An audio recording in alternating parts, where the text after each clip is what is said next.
Dear Mr. Kingnusmi and Mr. Crowmudgeon, congratulations! You have been selected. You're being given the highest honor by representing your state and inspiring hope within millions of Americans through your participation in The Long Walk. Remember, the entire nation will be watching your heroic journey through a live broadcast, so be sure to stand tall, smile big, and walk longer than anyone else, for the greatest prize awaits you. Your walk will begin soon, and it will be up to you to decide how you will go about it, whether you choose to make friends or lead a rebellion by screaming, "Let's split up," before storming the major. It all rests on your shoulders. Luck to you from Poltergibbst. Hi, and welcome to the Let's Split Up podcast, the podcast where we talk about your favorite horror media and how we would do things differently or survive. My name is Kingnusmi, and I'm joined here today with Mr. Crowmudgeon and the host for today's video, Mr. Poltergibbst. And today we're talking about the movie The Long Walk. The Long Walk tells the story of a grueling contest of endurance. 50 boys march side by side in a race with no brakes and no finish line. You leave behind everything and everyone you've ever loved to walk until your feet bleed, until your body breaks, and until everyone else is dead. The only rule is that you maintain a walking speed above 3 miles per hour. Drop your pace, and the last thing you'll ever feel is the cold barrel of an M16 pressed into your skull. The cost of failure is infinite. The winnings, almost equally so. The last man standing will be granted a single wish and more money than anyone could ever feasibly spend. So, would you walk? For Ray Garrity, there was no other choice. So the film opens with the same letter received by our main character, Ray Garrity, that Mr. Crowmudgeon and Mr. Kingnusmi received here today. And we find Ray being driven by his mother to the drop-off point in his home state of Maine. And she begs him with everything that she has to not go through with this, but they both know that that is no longer an option, as the cutoff point for anybody to back out was yesterday. So they arrive, Ray gets through the checkpoint, and his mother nearly breaks completely at the thought of leaving him here because she understands what it means for him to be here, but Ray doesn't say anything about it. He just tells her that he will return, as he says, "I love you," and goes to walk away. I love him. What? Billy, wait! Mom. No, wait! Wait! Soundboard? What was that? That was me. Oh, that sounded like you put on a radio voice on my side. Was that Judy Greer in this Discord call with us? Sounded Yes, just yeah. like her. Judy Greer is incredible in this movie, and clearly, by my interpretation of how she did, you can see how good she was. Wait, okay, hold on. You said Judy Greer is incredible here, but you don't really notice it on the first watch. I noticed that. What do you mean?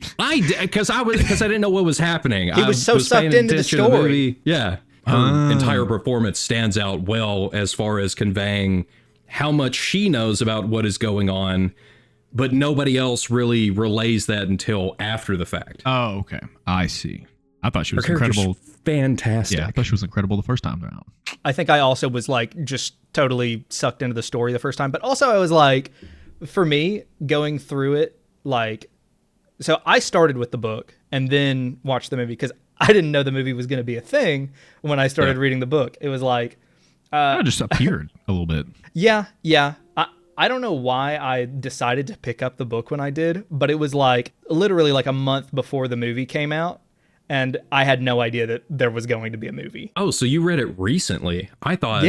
Yeah. I don't know why. I just assume when people say, "Oh, I read this book," that they read it 10 years ago. Yeah. I did not read this book when I was 16. I would have been, 55 then, so...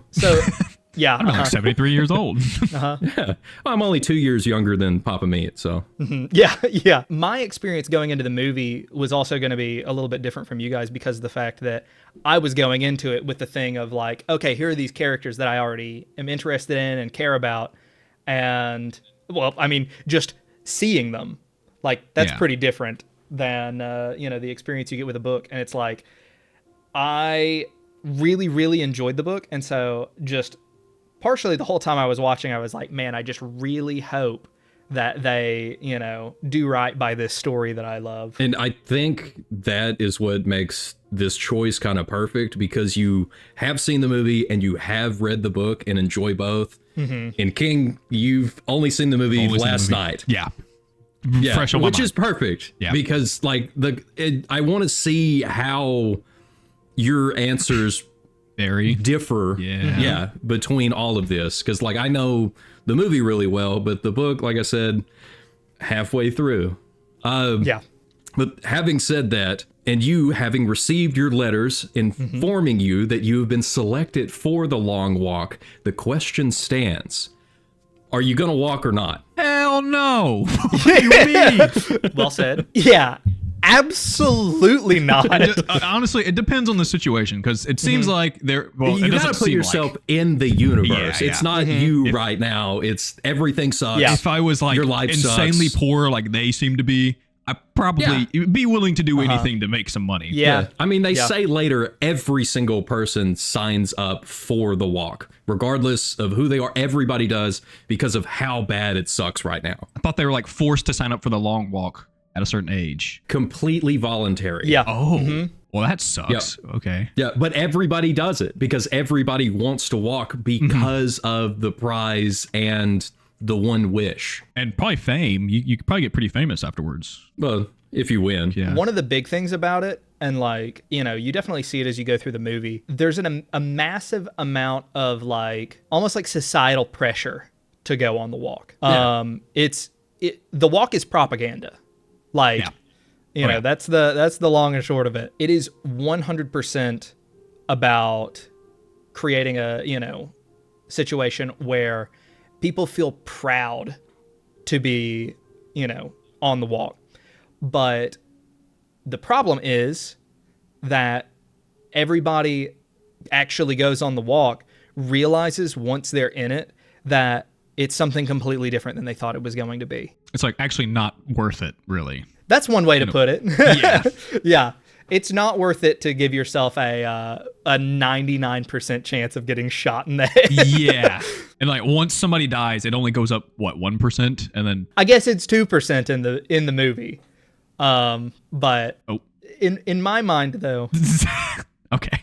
So both of you said that you wouldn't walk, right? No. Realistically, no, but So realistically, you probably wouldn't even put in, but what would it take for you to show up and have to walk the walk? a hypothetical situation happened where my dad got shot in front of me. Oddly specific. And I had to, the guy that killed him just so happens to be like the person controlling the walk, at the head of it. Maybe I would do the walk so I could hypothetically kill him with a gun. Very creative. My hypothetical would be that my parents both died when I was real young and I have nothing else to live for. So because I've been walking my entire life, I would just go ahead and probably walk. Yeah, that's pretty smart. Yeah. Nothing better to do. Maybe if I had like a government official, like a highly ranking government official who had secretly seeded dozens of, backup families across the country. And I was, his estranged son or something like that. Oh, okay. Yeah. In that situation, I think I might use the walk as kind of a way to like, use the wish to get into his good graces. Yeah. Get him to notice you. Like That's smart. do something really random and non-specific, like have him invite me over for tea. Okay. Yeah. Yeah. So you can see how massive your balls are. Yeah. Yeah, I mean, that's really all I wanted to show him anyway. Once he's seen that, I'm out of there. You got to be raring to rip and you got to have sack. Yeah. I think a legitimate answer would be, so much of it is like, from the world that I'm in now, it's easy to be like, no. Yeah. But I'm not an 18-year-old kid anymore. And I've had a chance to, actually find some stuff in life that I would like to hold on to. I think if you take those things away and you do put me in this world where it's just kind of an expectation that's just laid upon my shoulders from before I was even born, I'm probably signing up for the walk. Yeah. It's like a rite of passage. I'm not so prideful as to think that, I'm going to be, different from literally everybody. Art's there, and he's religious and believes in something higher. And the walk is such a powerful concept in society that it even like overrides that for him. Yeah. You know? So I'm like, you know, I guess I'm like, who do I think I am? That, you know, do I really think I'm better than all of these characters? Based on the book, probably, but yeah, true. Yes. Especially Barkovich. Which now they are younger though That in is true. the book. That is which true. I feel plays into it more. Most of the kids who join the walk, they're not doing it because they have a good reason for it. They're doing it because it's something to do. I was almost thinking of it like they're probably doing it because it would be cool. Like if you win, you're cool. And so Yeah, they're so used to this like violence that they just think it'll be an honor to even die walking. As long as you get to do the long walk, you'll be famous or something. Right away, Ray meets Peter McVries at the starting line. And McVries. oh, you're right, it is McVries. I read the whole book out loud to my wife with my own pronunciations for everything. No, yeah, I because hundreds of writing pages. it down, I was like, "There's no way that's right." Yeah, because I thought it was McFreeze when he first said it in the movie. Both him and Pete are heavier built than many of the other participants, and they bond over their shared struggle right away. They take a seat and begin speaking with the other contestants. The standouts being Hank Olson, Art Baker, Stebbins, which Ray immediately calls out for his build and claims he'll be tough to beat, Gary Barkovich, and a very young-looking Adam Curly White. Whenever they showed Curly in the movie, I immediately knew he was going to be the first one to die. I had the feeling. So, like, looking at the ages of the characters, I'm pretty sure his is the only age that is correct. Like, he is 18. Yeah. Oh, really? And, like, the guy that plays Peter McVries is 31. I can believe that. I couldn't. Yeah. I thought he was younger than me. No, what is crazy. his? I've got his name. David Johnson is 31. Ray Garrity, who is played by Cooper Hoffman, is 22 now. He's either 21 or 22. So each of the boys chat for a moment, have some laughs, and develop an interesting dynamic, which, honestly, that's definitely the coolest part of the movie to me, is just the relationships that develop. And it's like, dude, that opening scene does such a good job of selling you on like all the different characters and how they're going to interact. And it's just great foreshadowing as well. So the majority of them seem to be pretty prepared and are raring to rip as the major arrives. They are given their speed/mileage trackers, which is a watch that they have that they wear on their wrists.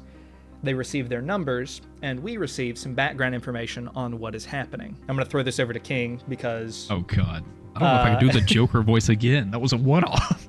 Yeah, well... You got this. You got this. The lesson I was taught by my dad once is never do anything you're not willing to continue doing. Oh, God. Hold on.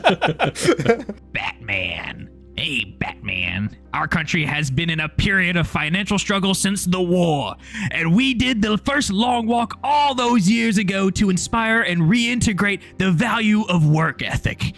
Our problem now is an epidemic of laziness. You boys are the answer. We will be #1 in the world again!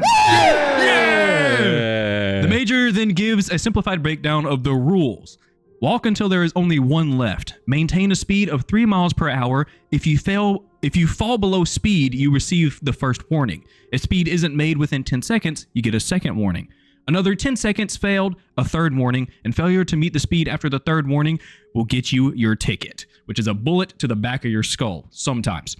Yeah, sometimes. And then he's put in the book that it's actually 4 miles an hour, which sounds like it would suck even worse. Like, I feel like I can keep up a 3 mile per hour pace, but 4, it's like impossible. Specifically, all of this movie, I watched like the documentary that they shot about how they made the movie. Mm-hmm. Every single thing within this script was approved by Stephen King, and that was requested by him. Really? Which is actually surprising to me. After doing everything, he said that 4 miles an hour was too much, and that it should be slowed down to 3 for as far as they're going to go. And this is the dude that had a scary hose in The Shining and was upset they didn't add that in the movie. Yeah. I'll say, like, also that seems like just a really sensible choice for, you know, filming a bunch of actual people who have to actually walk that fast. Them having to go 4 miles per hour and then still give like a emotional performance, Yeah. way harder than going 3 miles per hour. Like, you've got so much more of your brain to work with, I feel like, if you cut that out. I say as if I can act at all. Yeah.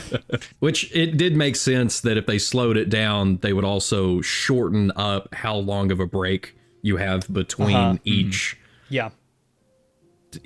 warning Flub, that yeah. you get. Yeah, because it's in the book, it's that instead of it being 10 seconds between warnings, it's 30 seconds. So you've got bro. a little bit of time. Yeah. You can get Also, a minute and a half of just resting? Yes. Number 3, walk 1 hour at speed and one of your warnings is erased. Rule 4, if you step off of the pavement, you will get your ticket without warning, which is really brutal.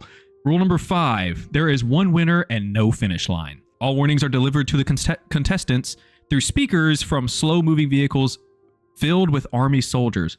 The soldiers are here to both enforce the rules and provide contestants with water and allotted daily food. if I'm not mistaken, in the book, I kind of interpreted it as though like essentially alongside the road that they're on, there's these two things that are kind of like tanks, but instead of guns on top, it's just like a platform Yes. with like shade. Yeah, they're called half tracks, which I had to look into because the people were upset that half tracks are not in the movie.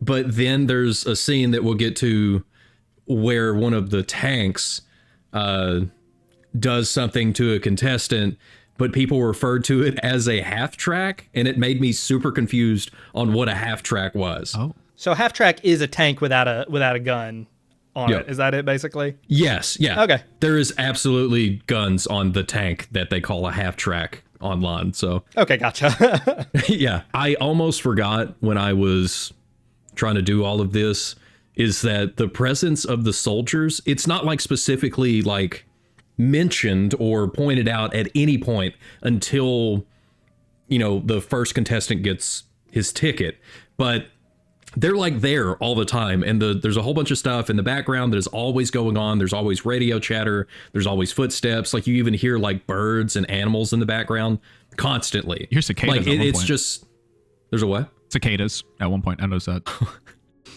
I thought you said there's occasion at one point. I was like, I missed that. You've seen this movie how many times? Come on. Keep up. Yeah. So it's just like their presence. I had to make sure to mention it here. Otherwise, it just kind of gets looked over because they all know what's going on. Like they are there. And so the kind of the way the movie unfolds is there's a lot of stuff that we don't know about that the contestants do, and we get filled in as we go. Specifically with the next thing, like the rules that the major goes over, we don't get those, but there's also in the rule book, there's a list of hints that is given. In those hints, we don't get them, and I tried to look up, and I was only able to find hint number 3, which is do not wear sneakers. Nothing will give you blisters faster than sneakers on the long walk. Hint number 6 is slow and easy does it. Hint number 8 is no interferences with your fellow walkers, which Really is more of a Exciting. rule. Yeah. yeah, well, it says rule 8 when I'm looking at it right now. But like that one, I guess that is specifically in the book because it seemed like you couldn't even touch the other Right. contestants in the book. Interesting. It's not Yeah. that you can't touch them, it's that you can't like Can't try and fight them. you can't try to make another contestant get their ticket Okay. physically. So kind of like what happens with rank. Yeah. Exactly. And that will make sense here in a little bit. Yeah, I was about to mention that too. But hint number 10 is save your wind. If you smoke ordinarily, try not to smoke on the long walk. Hint number 12 is Try. not stated specifically, but recommends wearing white athletic socks. Can you tell this book was written in like the early 70s? Yeah. Yeah. Try not to smoke. I know you probably can't help it. And these are all like teenagers in the book. It's also funny in the movie Pete smokes. He doesn't smoke beforehand, but he starts smoking on the walk, just like Figured I'd learn. Yeah. So I think what happened was when I can't remember the name of the guy that scripted this, he used the book to script everything. And it seemed like those little moments like that are like Easter eggs towards Yeah. different moments in the book. So they could give the hint specifically that Hank tells us when he starts to smoke. Yeah. There's some other Easter eggs that I'll bring up that I find really interesting since it is a Stephen King story, but we'll get there. There's a and then huge one at the very end that I'm over here like vibrating, waiting to bring this up. But yeah. Hint number 13 is conserve energy whenever possible. Now, many of them do have packs, and it is specifically pointed out in the book that Ray did not bring a pack. He thinks that he should have. And my question for both of you is, since you've chosen to walk out of your own volition and no other reasons, you're here because you want to win that prize, what exactly are you going to bring with you? And what is your strategy for how you're going to achieve that victory? So this is probably like the thing I put the most thought into. Really? This and what the wish is. I think the smartest thing that anyone brings in the book is that Stebbins brings a change of shoes. That's exactly what I was going to say. Yeah. You don't really need any sort of, food or water necessarily. Yeah, 'cause they give that to you. They give that to you, although it is pretty... It's implied that, like, the food they give you is pretty nasty. It's just, like, astronaut food, basically. Yeah. It's like spam is what they call it, I think. Worse than spam. Well, they have spam specifically, Yeah. in the movie. That one's probably pretty good. Spam is good. All right? I don't care what anybody says. It's the pumpkin spice kind. Which is an actual thing that actually exists. I hope you guys know. It's going to have to appear in another video. And they say there's no new ideas. Yeah. But yeah, no. A change of shoes is the most important thing. Yeah. Aside from that, the most helpful stuff that you can bring is stuff like the two things that Ray brings along with him is a little like bundle of cookies that his mom made that's just wrapped in foil, and he brings a baseball that was his dad's. And I think that there's a couple of really important things about that. It's that both of those things aren't just, something that he's bringing for, it's practicality. There is practicality in the cookies, like it's something to eat.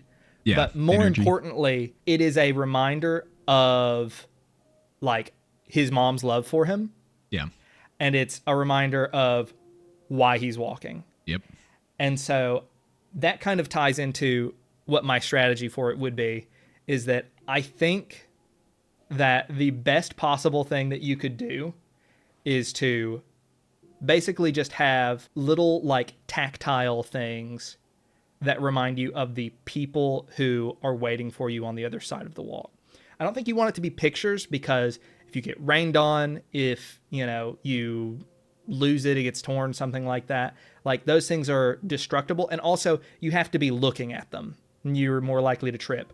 But if you've got something that's like, you can feel it, if, you have a girlfriend or a wife, you get her to like give you one of her, like a bracelet or like a necklace of hers or something like that, that you can feel to, remember. I think you want stuff like that. And I think you want multiple things so that if you're thinking about one person and that kind of like fades over time and doesn't give you as much motivation, you switch to something else and you remember that other person. Yeah. And so you need encouragement, pretty much. Basically, going. I think that's the most important stuff. I think I would pack lightly, another pair of shoes. I actually have, if these existed, these shoes, they're like easy slip-on shoes, but they're super light. That's a these huge existed, thing. They need to be slip-ons. I would like bring these because I can walk and like take this off, and then I can walk and put it back on very easily. Hint number 3.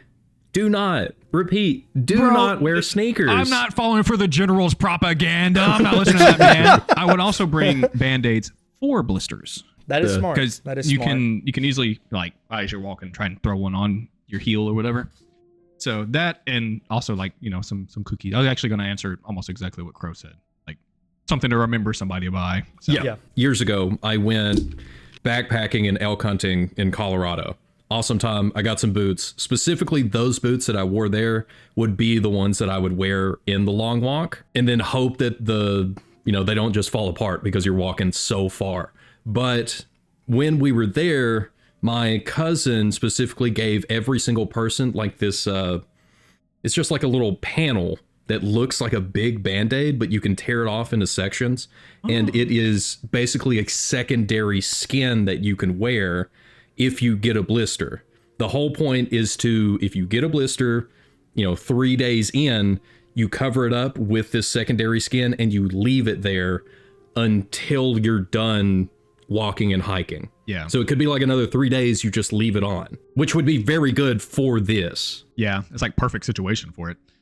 I would also probably bring a radio, like the little one that dude had, because you're gonna get bored. You're gonna have to have something to keep your mind off walking. That was actually a smart thing that he brought. Yeah. I don't think they have that in the book. I could be wrong. Yeah. If the government owns everything like they do in this, there's no way rock music would be on the radio. That would be not good. It'd be all trumpets and bullshit. Oh, Poulter's got. Oh god, he's got cigarettes for us. Oh no, he's got magic cards. Specifically, just bring some magic cards and play some magic on the road. Just pull out a deck and be the only one. Be like, I can't even Bring 10 booster play a boxes. game. Just have like a whole army backpack full of booster boxes. They point the soldier comes up behind you with the M16. You're like, force of negation. And there goes the audience. Nerds, boom. For me, like boots, chains of shoes, my pack.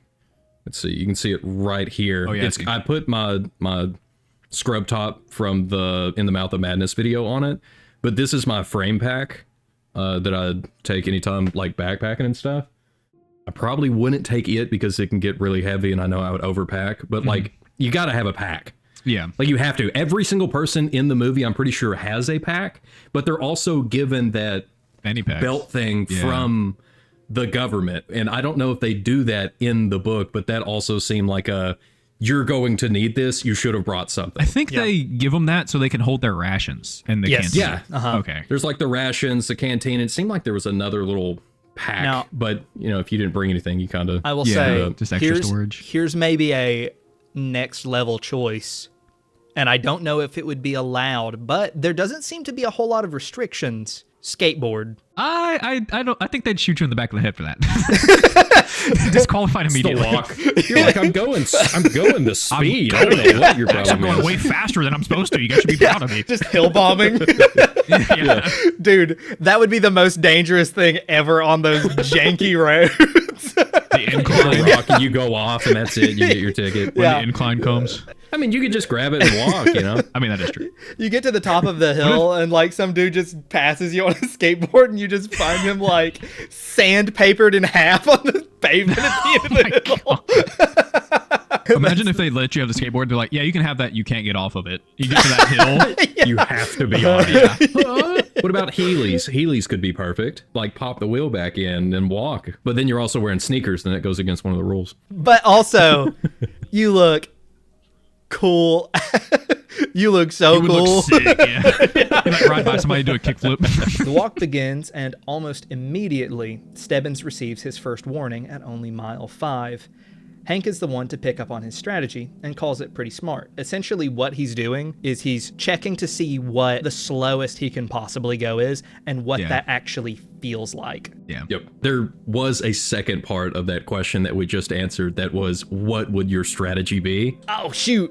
Okay. And that's why I put this here, which it's also kind of a reminder of here is what a strategy can look like on the long walk. Yeah. Right. And I don't really know of anything other than you figure out how to walk at 3 miles an hour exactly and not fall under. Yeah. Another key part of the strategy is it does seem like recordings of every previous long walk are available to watch. Like you can find the records of what everybody on every long walk beforehand has ever done. Yeah. Every winner and every loser. Here's one of the big things is if you're going into it and you don't actually care that much and you're just like, whatever, and you underestimate the other people that are there, you're going to die one way or another. Dude, you gotta be looking at what other people have done in the past. Like you've got to look at every mistake you could possibly make. And I'll say it doesn't get into it that much in the movie, but that is actually the defining trait of Stebbins in the book. Yeah. It's that Stebbins in the book, throughout the entire thing, is like constantly telling people about past long walks and like what people have done and the horrible ways that like second places have always died. And they get into it a little bit in the movie, but just not very much. Yeah, it's not like explicitly stated, but he does bring up, it's clear that he knows a lot more about the Long Walk than nearly everybody else. So it's not so much like a difference from the book. It's not like that's not an element of his character. It's just they don't touch on it as much. But the book gives plenty of times where he's able to refer to like, oh, this many long walks ago, this happened. This many long walks ago, this other thing happened. That's his whole strategy, is just know more than everybody else.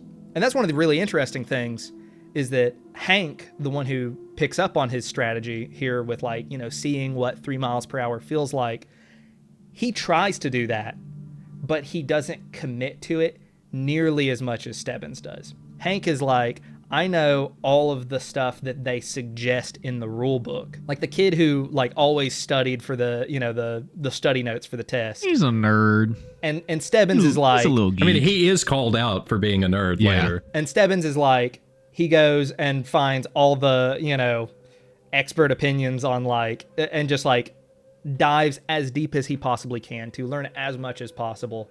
That's his whole strategy. And I think on paper, Stebbins has to win. People go on Jeopardy and they just watch a bunch of it. So they and they find questions that appear multiple times and they like really learn it. They kind of did that, but for the Long Walk, like watched it a bunch. Yeah. Super smart. I mean, if you know from the time you're young that you're going to put in for it, I guess the probability part of you actually being selected would hold you back. Yeah. But like if you're preparing for your entire life, it would make sense that you would put in as much effort into winning as you could. Yeah. I have a bit of a controversial strategy. Rage baiting. If you get people to swing on you, they get killed. Oh, no. Are you going to be a Barkovich? I'm going to be, and I didn't say I was going to be, but I would understand if other people were doing, and they kind of they do it a little bit to each other in the movie. Like they try and rile each other up so that they get mad. Stebbins does it too. Yeah. I think everybody does it at one point. Even Pete did it to somebody at one point. I think he did it to Barkovich at one point. Oh, yeah. Yeah. But yeah, rage baiting, if you get somebody to like swing and try to hit you, they're not allowed to touch you or punch you. So once they do, they do catch a warning for that. And if they're in front of you, they catch another warning. What if I get punched and then they also shoot me? Like I'm the victim here. What the hell's Yeah, if you get knocked out and that's it. That's true. Actually, though, if you are gonna go out, not a bad way to have it happen. True. Yeah, you'd already be asleep. So rage baiting might be a good strategy. Just bring like a really stupid picture, like a really stupid meme. Print it out on a piece of paper and just keep showing it to people.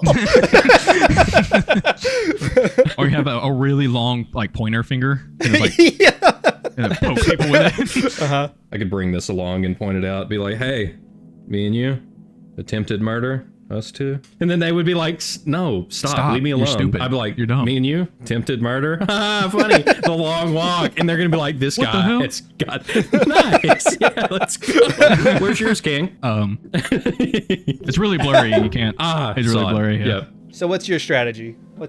Polt? Yeah, what's your strategy? Yeah. I mean, other than preparation ahead of time, like strategy-wise getting there, me personally, I don't think I could be a villain as much as what it would take to be like mean to everybody else. I would be trying to make friends. Yeah. I'm gonna try to find somebody. I'm gonna be like, especially knowing ahead of time that it is allowed to hold on to another person.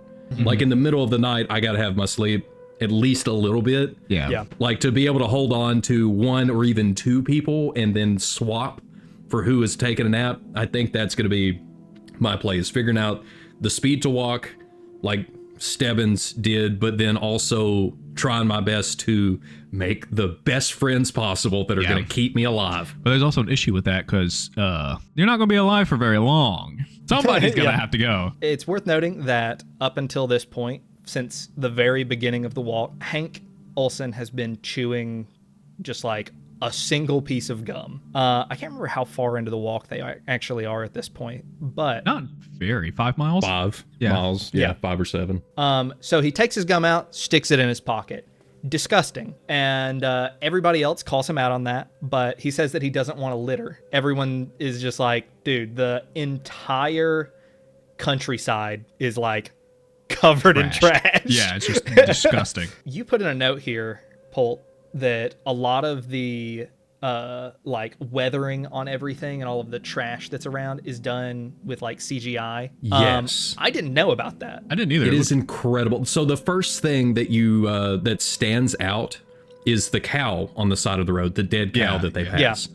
That cow, there is a prop that is there that looks like just a normal cow, and then they digitally like CGI'd over the top all of the grotesque looking dead part of it. Interesting. Oh, that's cool. Yeah, so they added it in. That was the first thing that stood out, but everything, all of the buildings and stuff, they're just like normal buildings that they pass that people own. They're fairly new, they're not rusted or anything. All of the rust and all of the weathering on the buildings behind them are added in digitally. The birds that you see flying around, all that's digital. Interesting. That's cool.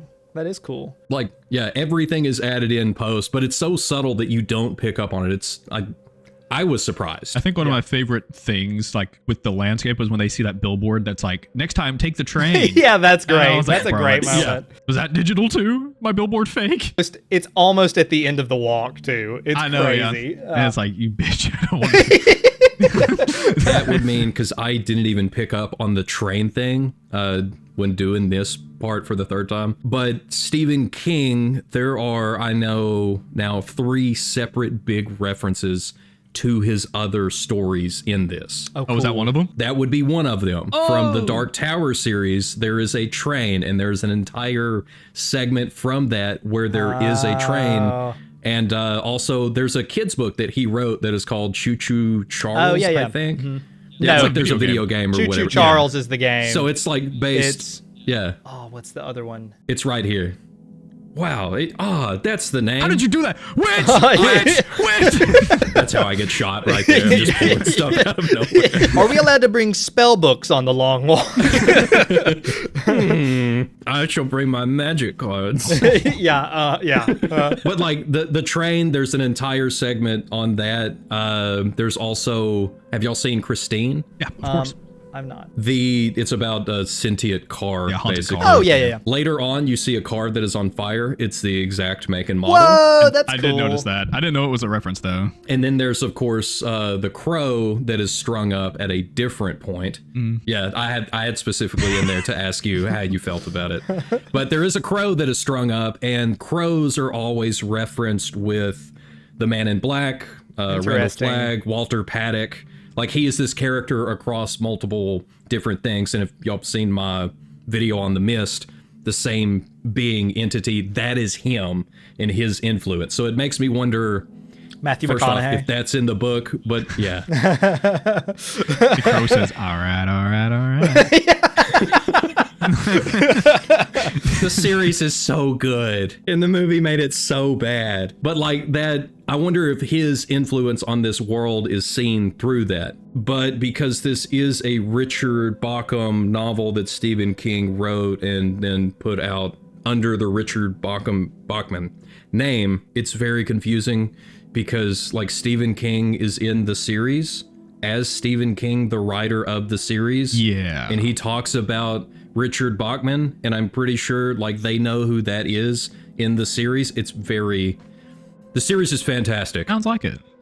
So it makes me wonder how much influence is here. So the Yeah, long yeah. walk is a story that exists within the Dark Tower universe. yeah, all of it is.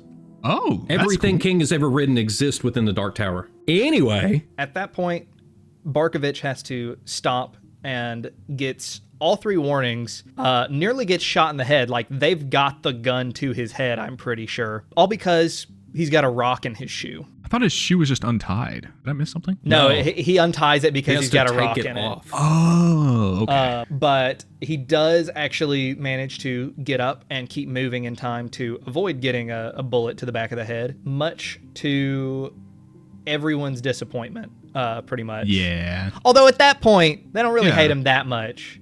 They're just like think he's He's little just annoying. slow. Yeah. Because Yeah.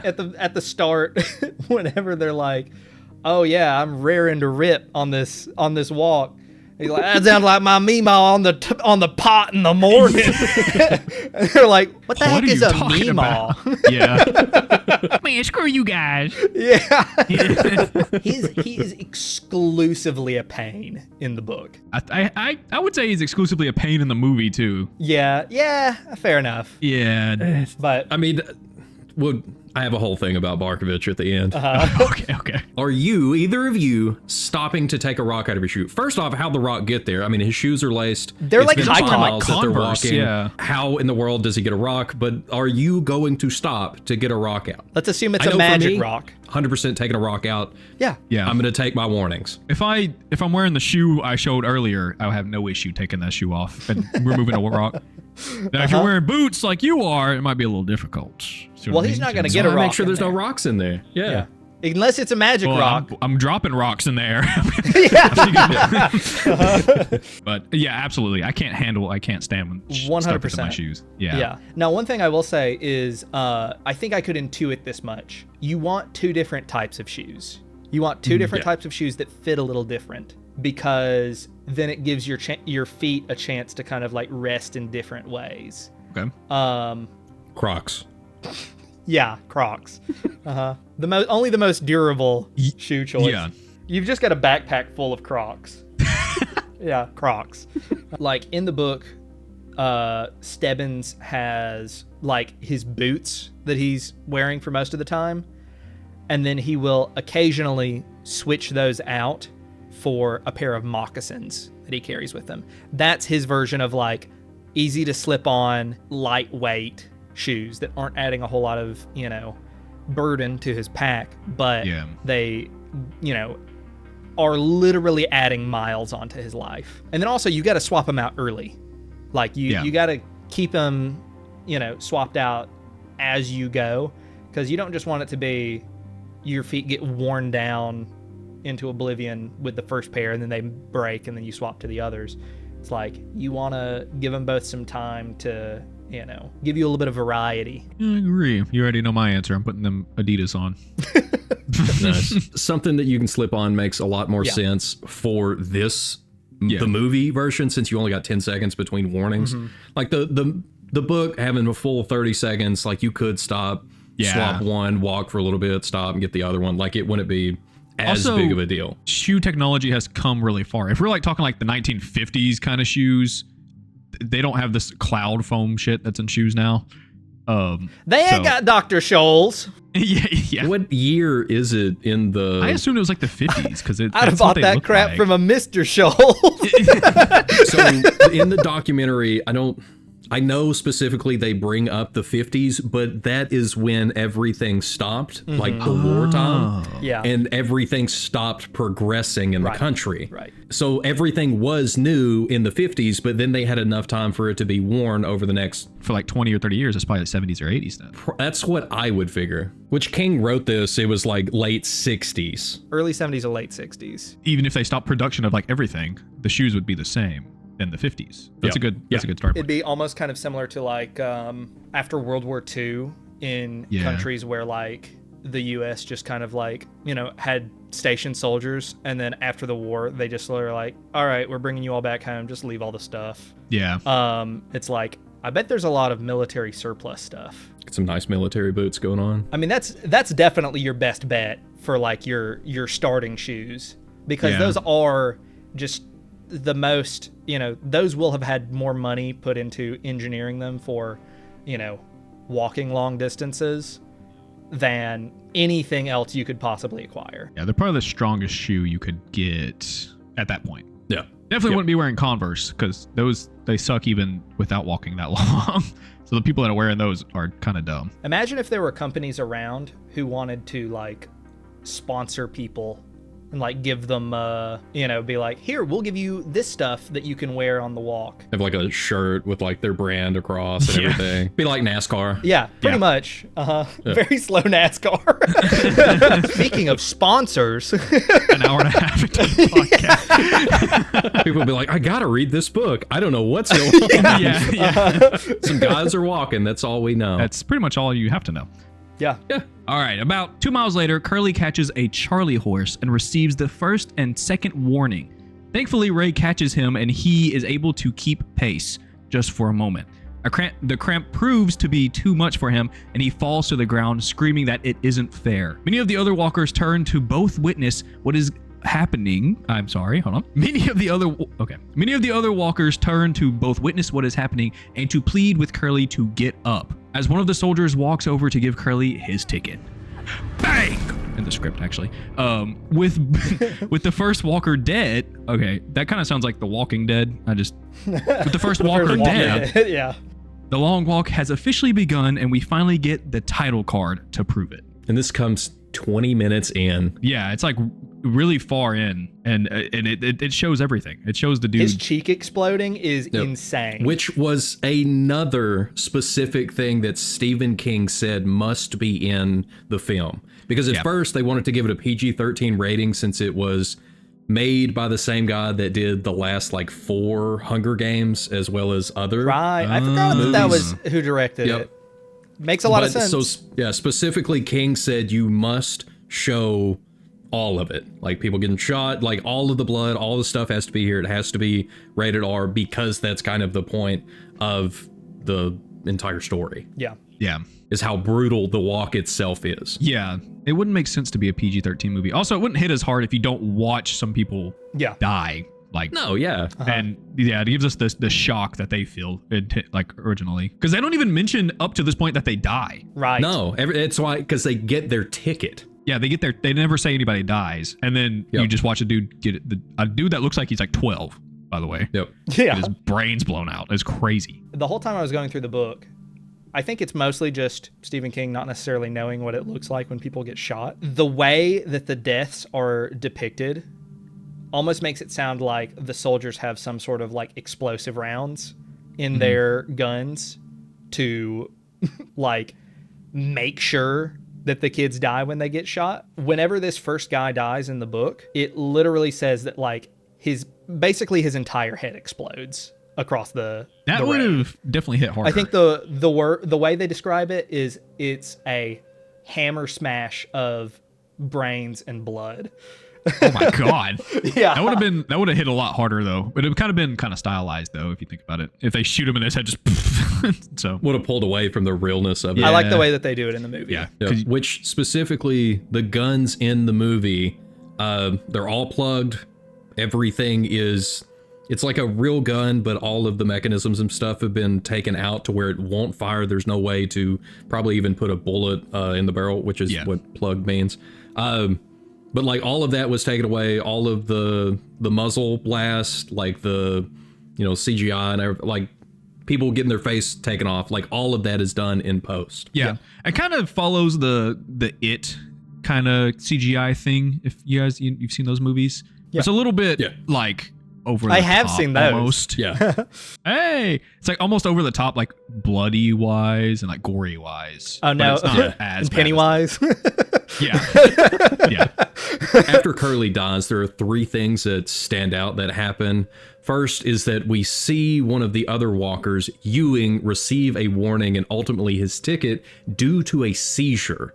It appears that either he lied or didn't mention that this in his paperwork when he was submitting his stuff to the lottery. There's a big chance that he didn't even know, like maybe walking that much did something to his heart. And and it's like you have to put in your medical conditions, and like it's said by Ray that everyone puts in. Yeah. And like all of them think of anybody they've ever met that hasn't. So it seems like regardless of your physical whatever, you're still going to put in for it. Yeah. And like, did he know? Did he not know? Like, right. Ultimately, I guess it doesn't matter since the soldiers don't stop to go, oh no, we got to help this guy. Yeah. They're like, oh, he's dead. Got his ticket. Yeah.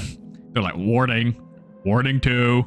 Maybe I just have low media literacy, but I kind of thought that the point of what Ray was saying, where he's like, nobody actually puts in for this, was more so about the fact that, like, nobody who signs up for it really knows what it is until they've already started walking. Yeah. They do mention that, but it's like also it's broadcasted. So how do you not? As in, that, like, people die, Yeah. but it's one of those things of like you think you can handle it until you're actually there. You actually experience it, and it's that Kind of like a Survivor situation. being in the long walk is never what you would imagine that it would be. It's like no one ever actually signs up. No one ever signs up for what the long walk actually is. They only ever sign up for the romanticized version of it that the the glory. major and all of society The media. presents. Yeah. Yeah. This is where the whole idea that Stephen King wrote this specifically about Vietnam and what was going on there with all the young guys signing up and getting sent over and stuff. But I found that over and over again when researching the movie, is people kept saying, this is about Vietnam. He wrote it about that. And then he was interviewed and he's like, I didn't. Like, he was like, surely that was something going on at the time when he was 19 writing this, and that just came through with the writing, but that wasn't his point behind it. He said, nope, that's Star think Wars. Too, that's why,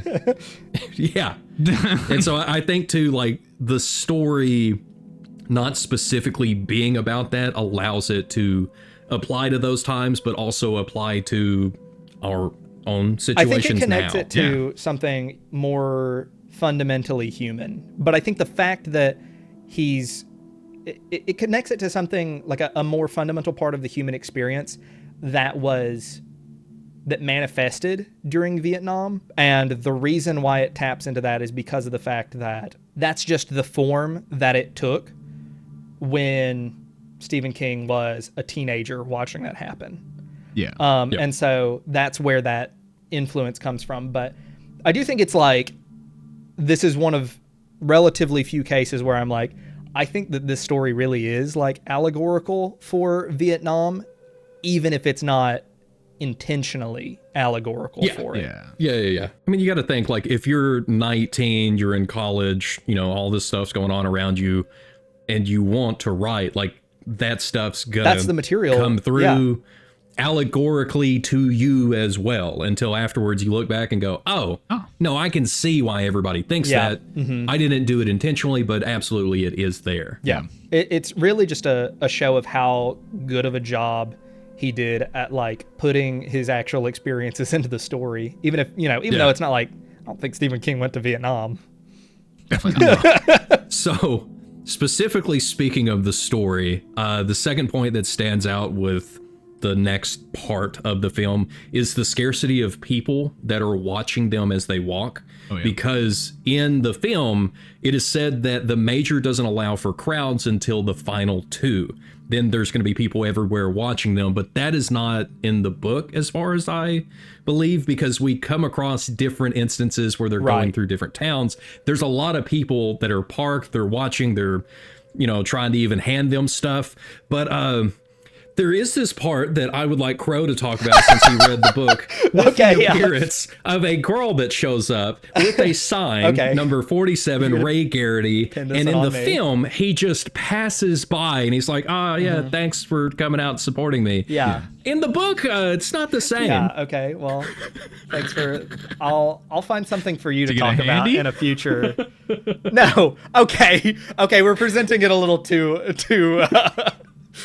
grimly for King. First of all, in the movie, they're like, okay, Ray's 18, she's 14, nothing's gonna happen, don't worry. In the book, it's that they are, I think, both about the same age, so they're both about 16. And she's in a crowd full of people chanting his name. So, like, throughout the entire book, as they go through town after town after town, there's just people over and over again chanting, go, go, Garrity. Garrity's the one from Maine. And, like, the home state guy. Almost the entire book is in Maine. And so this is the first time that they come across this big crowd. And mind you, in the book, Garrity has a girlfriend at this time. Janice. Yeah. Uh-huh. And he walks up to this other random girl who's like holding a sign with his name on it. And they just start making out in the street. He just starts making out with her. What the hell? And he's like grabbing her butt and stuff. And it's just like, okay. Where did that come from? Stephen King. Yeah, Stephen King. Yeah. But in the book, like reading it, it's like, well, huh? This is the first of many instances where he has feelings of such on the walk. I will say, in his defense, he basically spends the rest of the book regretting this. Oh, okay, that's good. Yeah, he's like, I shouldn't have done that. One of the few Stephen King stories I read was, I forget what it's called, The Raft. I made a video on Yes. the thing. Yeah. There's just a random sex scene in it. The dude they just start having sex. And it's like, oh, there's a thing trying to kill you underneath your feet, but yeah, let's bone time. real quick, you know?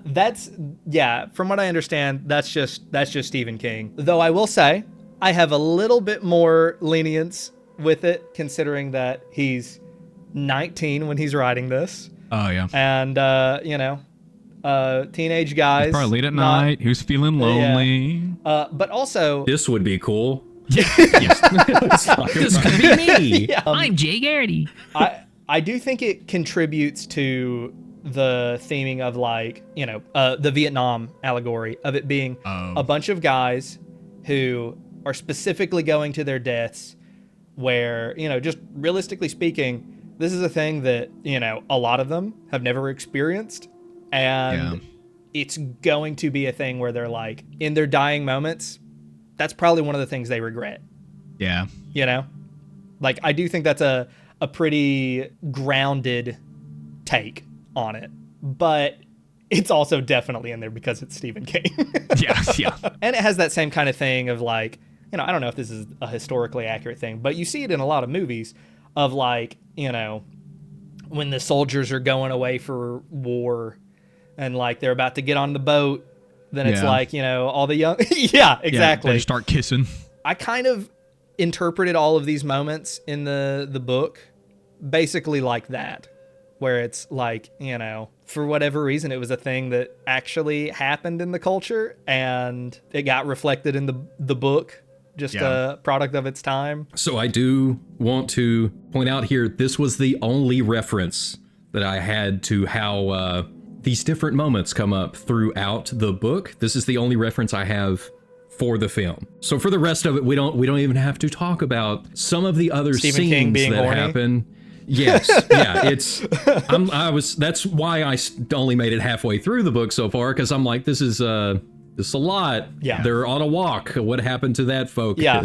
There is a moment in the movie where they're just playing around, though. It's like Pete playing around, like, oh, come on, let me get you. But that's kind of what kids do. Yeah. I was like, oh, that's just guys being guys, A decent bit of it is them trying to be time period accurate with that stuff. Yeah. Yeah. Them, as you said, there's so much of them just being guys and walking and talking. And I found multiple other people that reviewed this movie that hated the movie because of that. They were like, nothing happens. They walk the entire time. And I was like, what are you talking about? One of their reference films that everybody brought up when interviewing to see if they got the part or not was the movie Stand By Me, which is what I was thinking the entire time on my first watch. And I'm like, because that's another Stephen King story. Yeah. And I'm like, I can see that coming through with this. It's not so much about the walk at this point or anything else that's going on around them. It is about them. Yeah. And I'm like, that's so neat. And it's one of the things that we talked about a second ago of them being friends and whether or not we ourselves on the walk would have friends. But it's said specifically that it is not recommended to make friends on the walk because, of course, only one can win.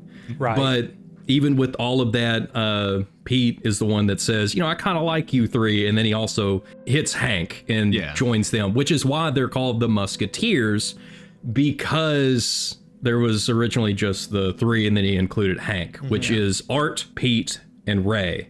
And then there's Hank that gets thrown in. A short friendship is better than no friendship, right? Come on, man. Let's be Musketeers. Are y'all going to be Musketeers or are you going to stay more like Stebbins And I think this goes back to strategy, because Stebbins, and I bring it up later, I didn't notice until my third watch, Stebbins is always there. Yeah, he's always in the background. always like right over Ray's, specifically Ray's shoulder. It's incredible the way that they film it. There's a scene that comes up with Harkness in a little bit that he has swapped out because your focus needs to be on him instead. But like Stebbins is always there. He's always a loner. He's always saying stuff. He is the one, physically fit or whatever that's going to win, essentially. Yeah. But he is alone throughout the entire thing. So are y'all going to be relying on somebody else and be a friend and hope that they're not just playing you? Or are you going to be like Stebbins and just do this on your own? I would definitely try and make friends, because you got to have something. You got to have somebody to talk to. You have to do something while you're walking. And if you can kind of see in the movie that Pete's pretty like sincere in his friendship. Like at first he was just joking around. He's like, I don't care if you guys fall, I'm never going to do it. And he's like, oh, I'm just kidding. I'm not actually like that, Yeah. You kind of like feel him being sincere. So if you can find people like that, definitely, yeah. And the reason why like Ray made it so far was because of his friends. Like he probably would have died like 7 times if he didn't have somebody pushing him and all talking of to them. him. Yeah. There's a moment where all of them end up having something come up to where they need help from another one. And unless you're like really strong and like headstrong like Stebbins, you're not gonna make it far. Yeah, Stebbins is, everything else is perfect. Like, he has the mathematically like optimal approach to the long walk, basically. But don't deny the power of friendship. Based on your answer for the strategy section, though, King, it sounded more like you're going to be a loner, not like Stebbins, but like Barkovich. Jerk on purpose. I was being a little facetious in that one. He's got to make friends. Who else is he going to rage bait? But no, I think, honestly, here's my perspective. I think you've got to make friends. I think you also have to make enemies. Yeah. Because one of the things... So, like, for Ray, it's like, he keeps walking for his mom. He keeps walking for Pete. His purpose. He keeps walking for, because he wants the wish. For Pete, he keeps walking for those things, but he also keeps walking for, in the book and in the movie, like a majority of the story. Yeah. He keeps walking because he's like, I will not die before Barkovich. Yeah. And honestly, I think in a lot of cases, that's probably a stronger motivator than just about anything else. Gotta outlast. I think I loved Pete so much because he didn't seem like he wanted to win, but like at the start, he was kind of just messing with the other guys, and he has nothing. He's like, I'm gonna die, and nobody's gonna care that I die. But he makes these friends. And then he's like, well, now I just have to beat this guy. That guy dies. He has every right to just stop right there and give up because he beat that guy. But now he has these people that he loves. They're like brotherly love that he's not going to give up for because he wants to see them succeed. Yep. But he's because of the friendship. I feel like he stayed alive so long because he made friends. He had somebody. Right. I feel like he felt like he needed to push somebody to the end. So the wrong person didn't win. That makes sense. So I think having a friend would be the right call here. Can I go for a bathroom break? I have to pee so bad. That question doesn't come up yet. Hold on, boys. Now, eventually, you're going to get hungry, and while each contestant does receive a daily allowance in a food in a tube, everyone is allowed to pack whatever extra food they wish. A food in a tube? In a food in a tube. Oh, in a food in a tube. The classics. Spam that you squeeze out. Delicious. I tried to look to see what all they had, and it seemed like it was like peanut butter and like a jelly thing, but yeah, they didn't really speak much about the food. Well, the only thing they called out was the Spam, which Hank says he's allergic to. The long walk, sponsored by Go-Gurt. That'd be so awesome. Now, eventually you're going to get hungry, and while each contestant does receive a daily allowance of food in a tube, everyone is allowed to pack whatever extra food they wish. For Stebbins, it's some jelly sandwiches in the beginning. For Ray, it's cookies that his mom made for him in the book. And for Pete, in both the book and the movie, it is some raw ground meat. Yeah, which is heinous, horrible. Yes. In the book, it's hamburger, it's venison in the film. I was really confused by that change in the movie. I assume it is because in the book, there's like they mention the restaurants that they pass. There's like, you know, a Burger King in one of the towns. And I'm like, oh, so to me, going from the movie to the book, it made it a lot more desolate. Yeah. In the movie version versus the book. So I assume going from, you know, hamburger meat that you could probably buy at a store, they went to venison, which you can't. And so it's probably he had to hunt and kill that. And so and he talks later on. About he's killing like, a deer. he's like, talks about, how killing a deer is hard enough. Yep. Oh, that's such an interesting point. That's cool. Yeah. The cookies part, of course, Ray specifically points it out, like his mom gives him the cookies. It's a whole thing in the book. It does come up in the movie, but he doesn't specifically mention it. You just see him unwrapping like a aluminum foil thing and eating a cookie at one point, but it's not specifically stated his mom made these for him to take. That's one of the things I just didn't catch because I'd read the book first. I thought she gave him the cookies in the beginning. Oh, she might have. And then I just missed it. Yeah, she gave him like a big sack of them. Oatmeal chocolate chip, your favorite. Thanks, Mom. So I will say one thing that is cool about the book is that, if I'm not mistaken, Ray actually shares the cookies that his mom made with like Pete and the other Musketeers. And so that's like, dude, that's a pretty huge sacrifice to make for them. Like the bond of friendship there. Like the last, probably the last thing your mom ever made for you, and you're going to share it with some dudes you just met. Like, that's a pretty big sacrifice to make. Yeah. Also, though, that point about, Pete having like hunted deer and then having the venison makes me almost wonder if like him having the venison is also a little bit of a reminder of like what it took for him to get there. Yeah. Everybody has these like homemade things, and then he has to go make his own meat in a can. Yep. It's like, I don't want to go back to that. So either die here or win. Yeah. Right. But it's like at the time venison tartare. Yeah. When he mentions it in the movie, it's like, he's just like, oh, it's just good energy.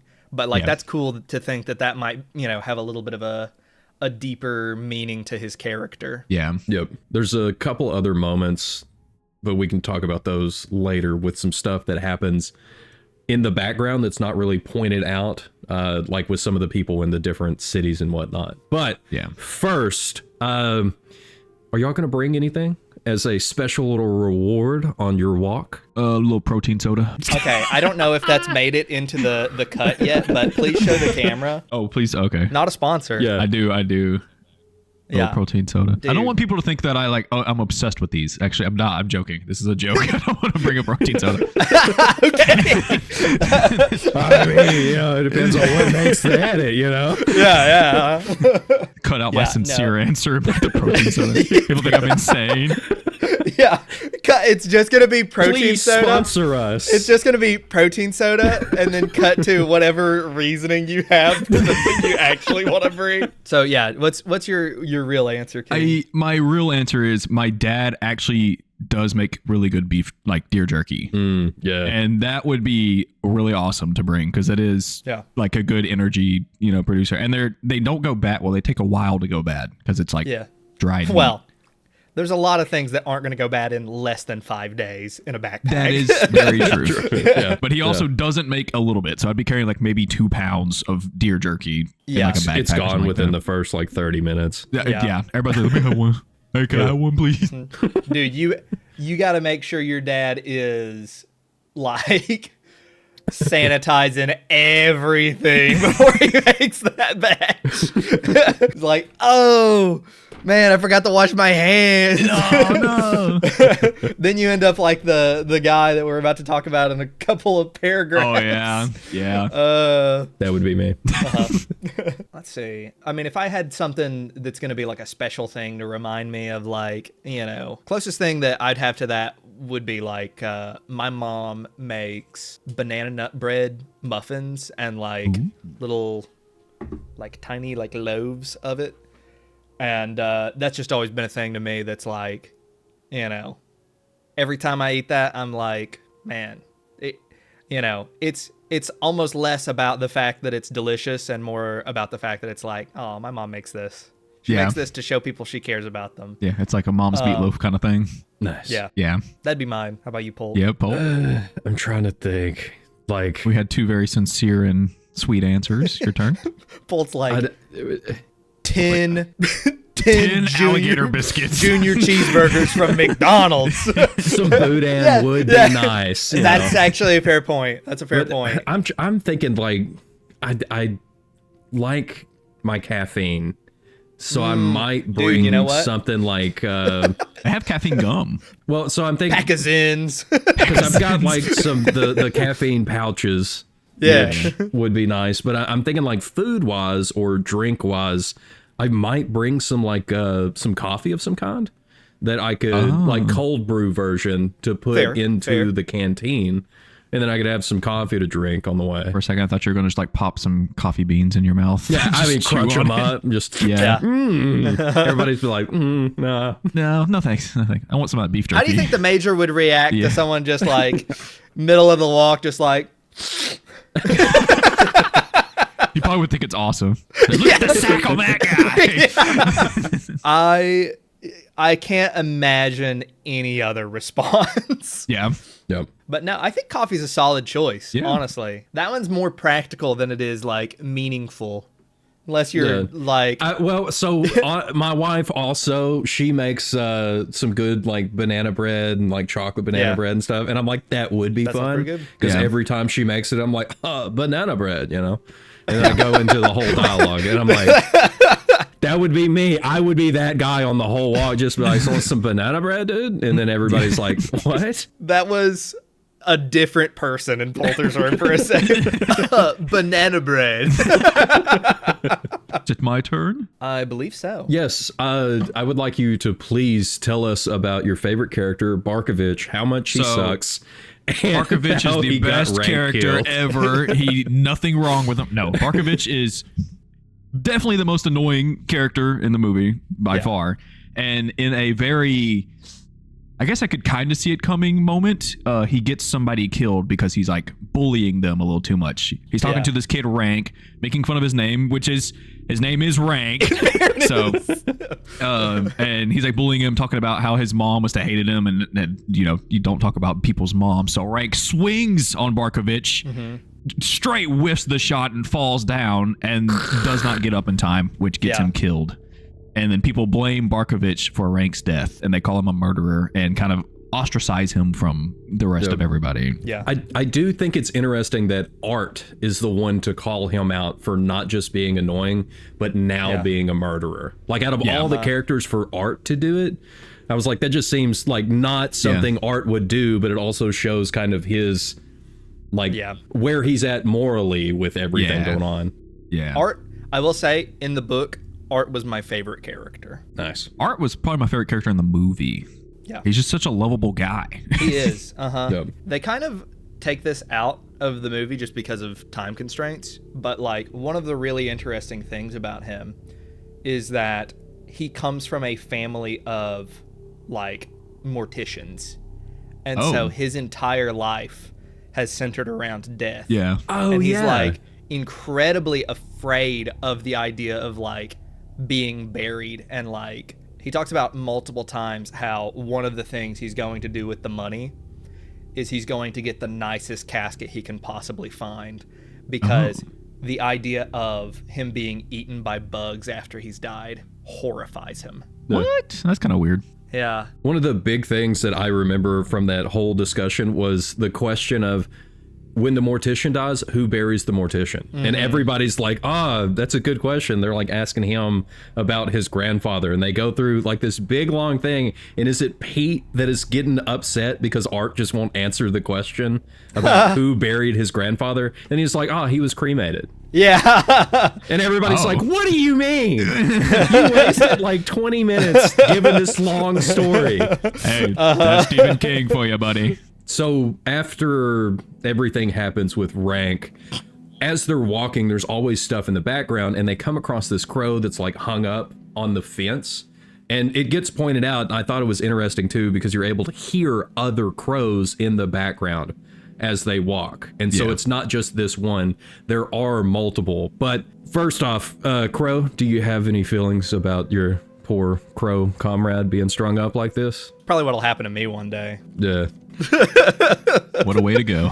Lashed to a barbed wire fence. Now, the thing I wanted to bring up about this is the fact that whenever the boys see it, they're like, man, there's some sick people out here. Yeah. Yeah. But the interesting thing about it is if you interpret that within the context of the world, you've got like this, backwoods Maine, like, super rural area where you've got something that's like very like witchcrafty.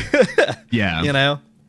And to me, what it almost seems like is maybe you've got somebody in this area who is looking for some other route of deliverance from the struggles of the time than what the government is offering.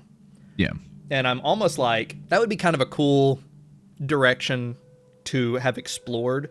I'm glad the story never does any of that. I'm glad that this story doesn't delve into anything supernatural at all. Yeah. Yep.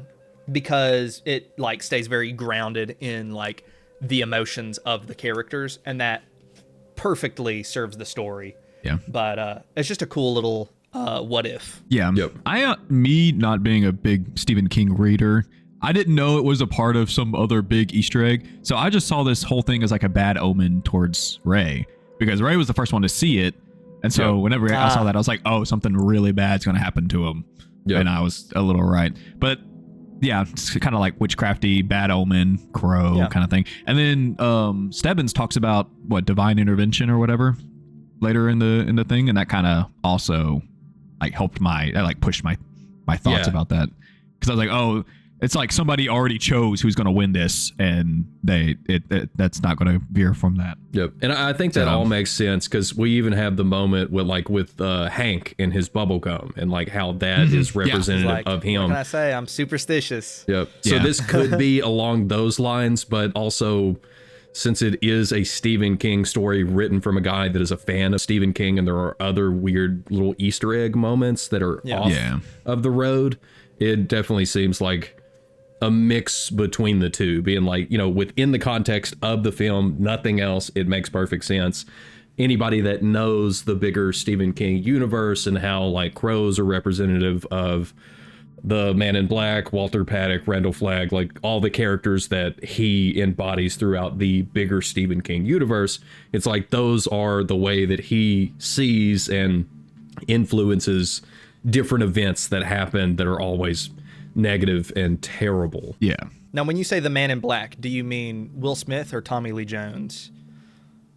The weird one in the stomach of the male guy. Oh, yeah, that one. It makes me so upset. I love the Men in Black, but no, he's such a big character.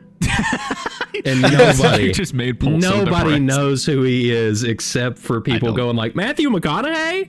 Yeah.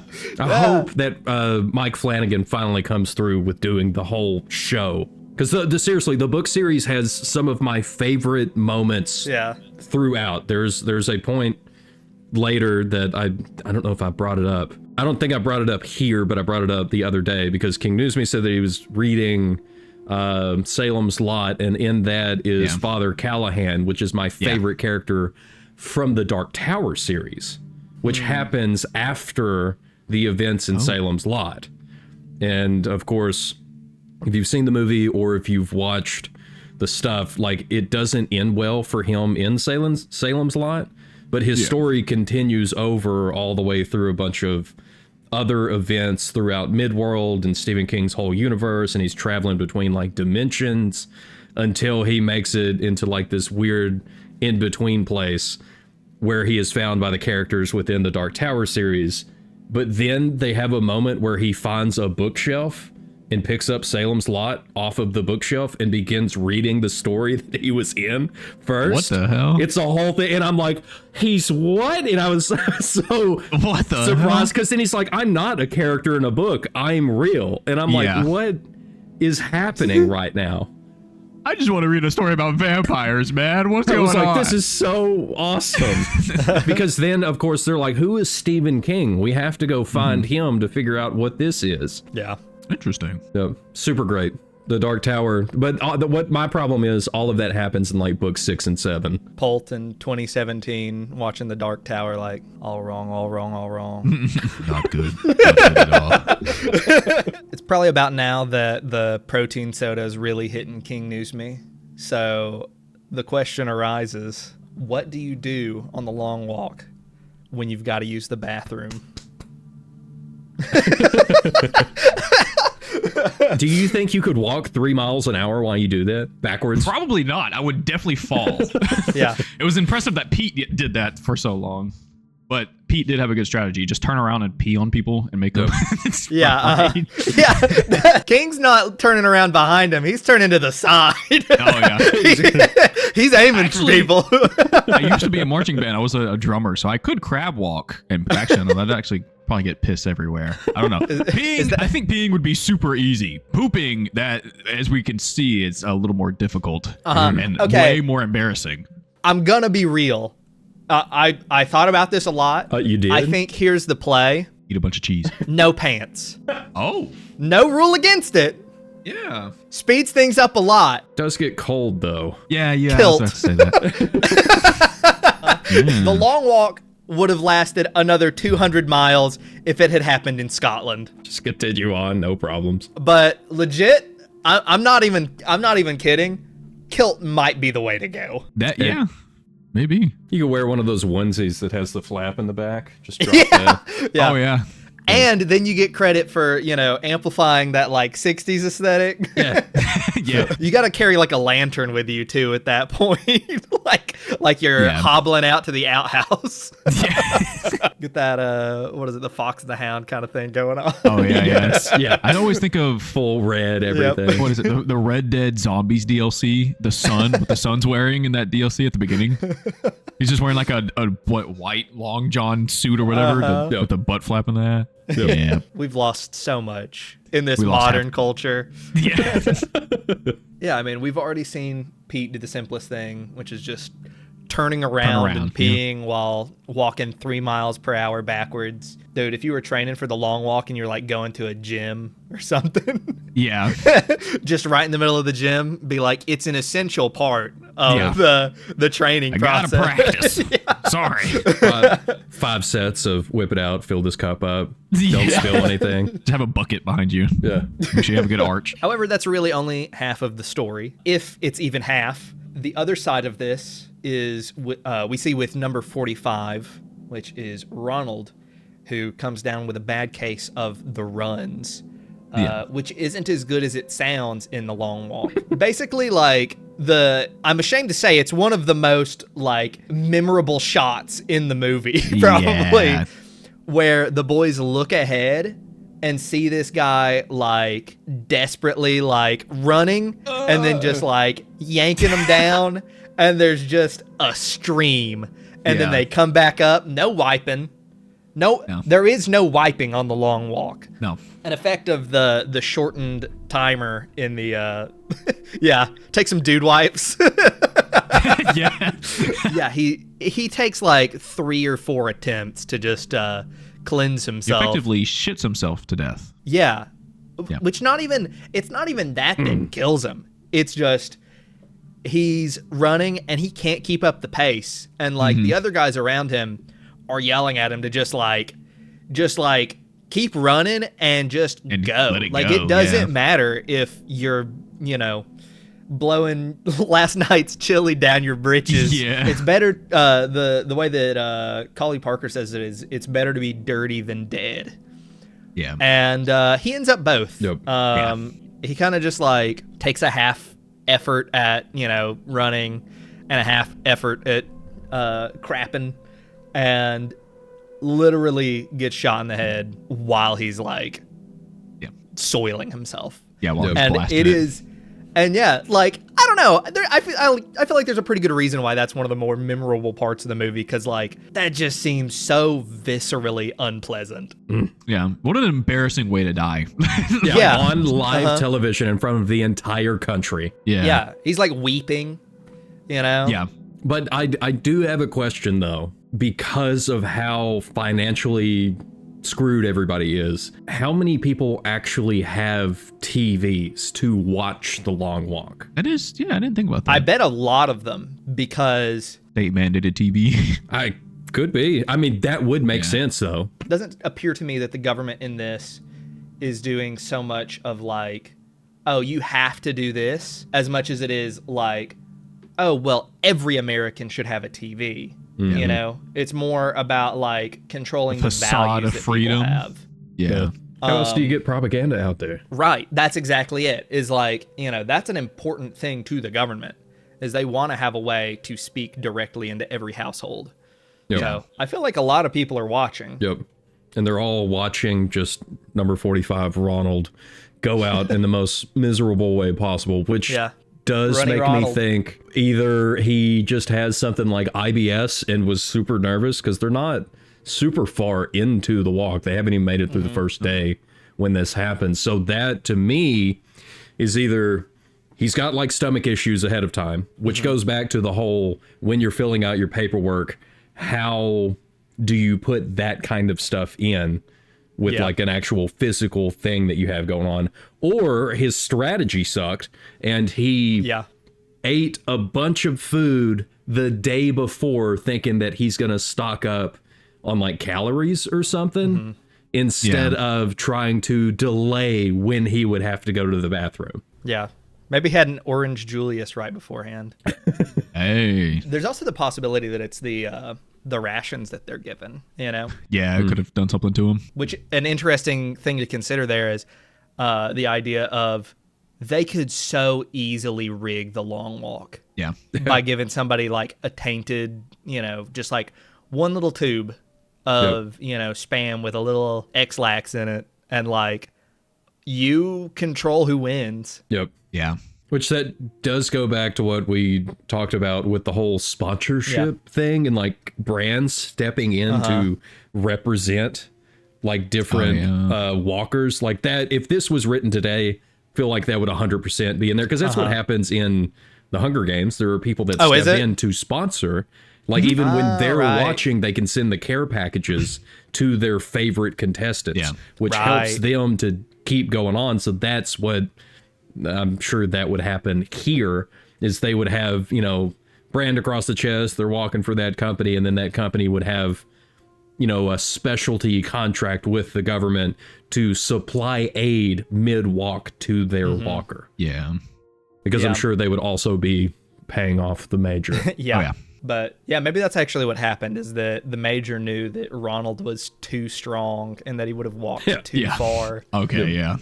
And so they had to poison him. Yeah, Ronald, the biggest threat out of everybody. The biggest sack. Yeah.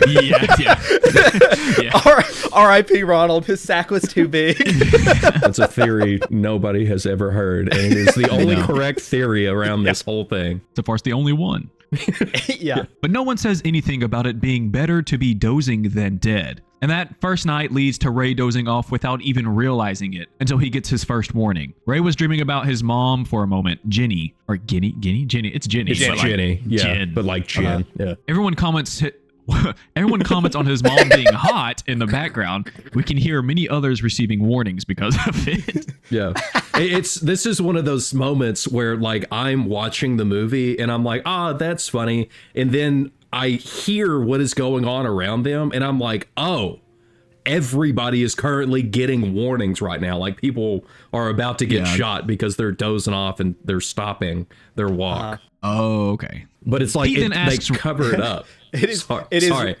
They cover it up with like the funny humor of them all being like, I saw her at the drop off. She's super hot, dude. Yeah. And he's like, shut up. up. And then in the background, you're like, oh, these people are fixing to get shot right now. Yeah. It's really, because they're sleepy. really funny, because it's like Pete mentions his mom and other people are like, oh, is she hot? And then Hank is like, yeah, she is. She's a looker. And then Ray's like, I'm going to kill you. And he's like, what? I'm not making any comments or anything. I'm just stating a fact. It's like, what's wrong with saying your mom's pretty? Yeah. Which is funny because of the fact that, like, throughout the rest of the movie, he is like a total perv. But also, like, in that one moment, he's like, it's not like I'm like being gross about it.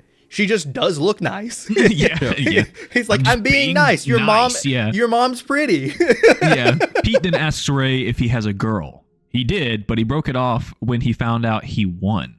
Oh, won the raffle. Okay, I see. Yeah. In the book, however, Ray constantly thinks about Janice and how much he misses her. It appears they swapped the missing for his mom. What? So, basically, the missing feelings that he has for his mom. He has that for Janice in the book. The, like, longing. I see. Okay. Yeah. So it appears they swapped the missing for his mom and allowed the focus to be more on the relationships we see over the ones in Ray's head. There are a few flashbacks in the book to, like, experiences that Ray had with his girlfriend leading up to the walk. But yeah, that's one of the biggest changes for the movie, is that in the book he doesn't break up with her. It's that when he's going to, what's the city that he's from? Freeport? Yeah, I think so. Maybe. Something like that. It's Freeport. Oh, it's right here. Oh, this is a city. Whoa. How do you keep doing this? Why do you Which? Put that down. But anyway, it's that they are, they're both waiting there for him.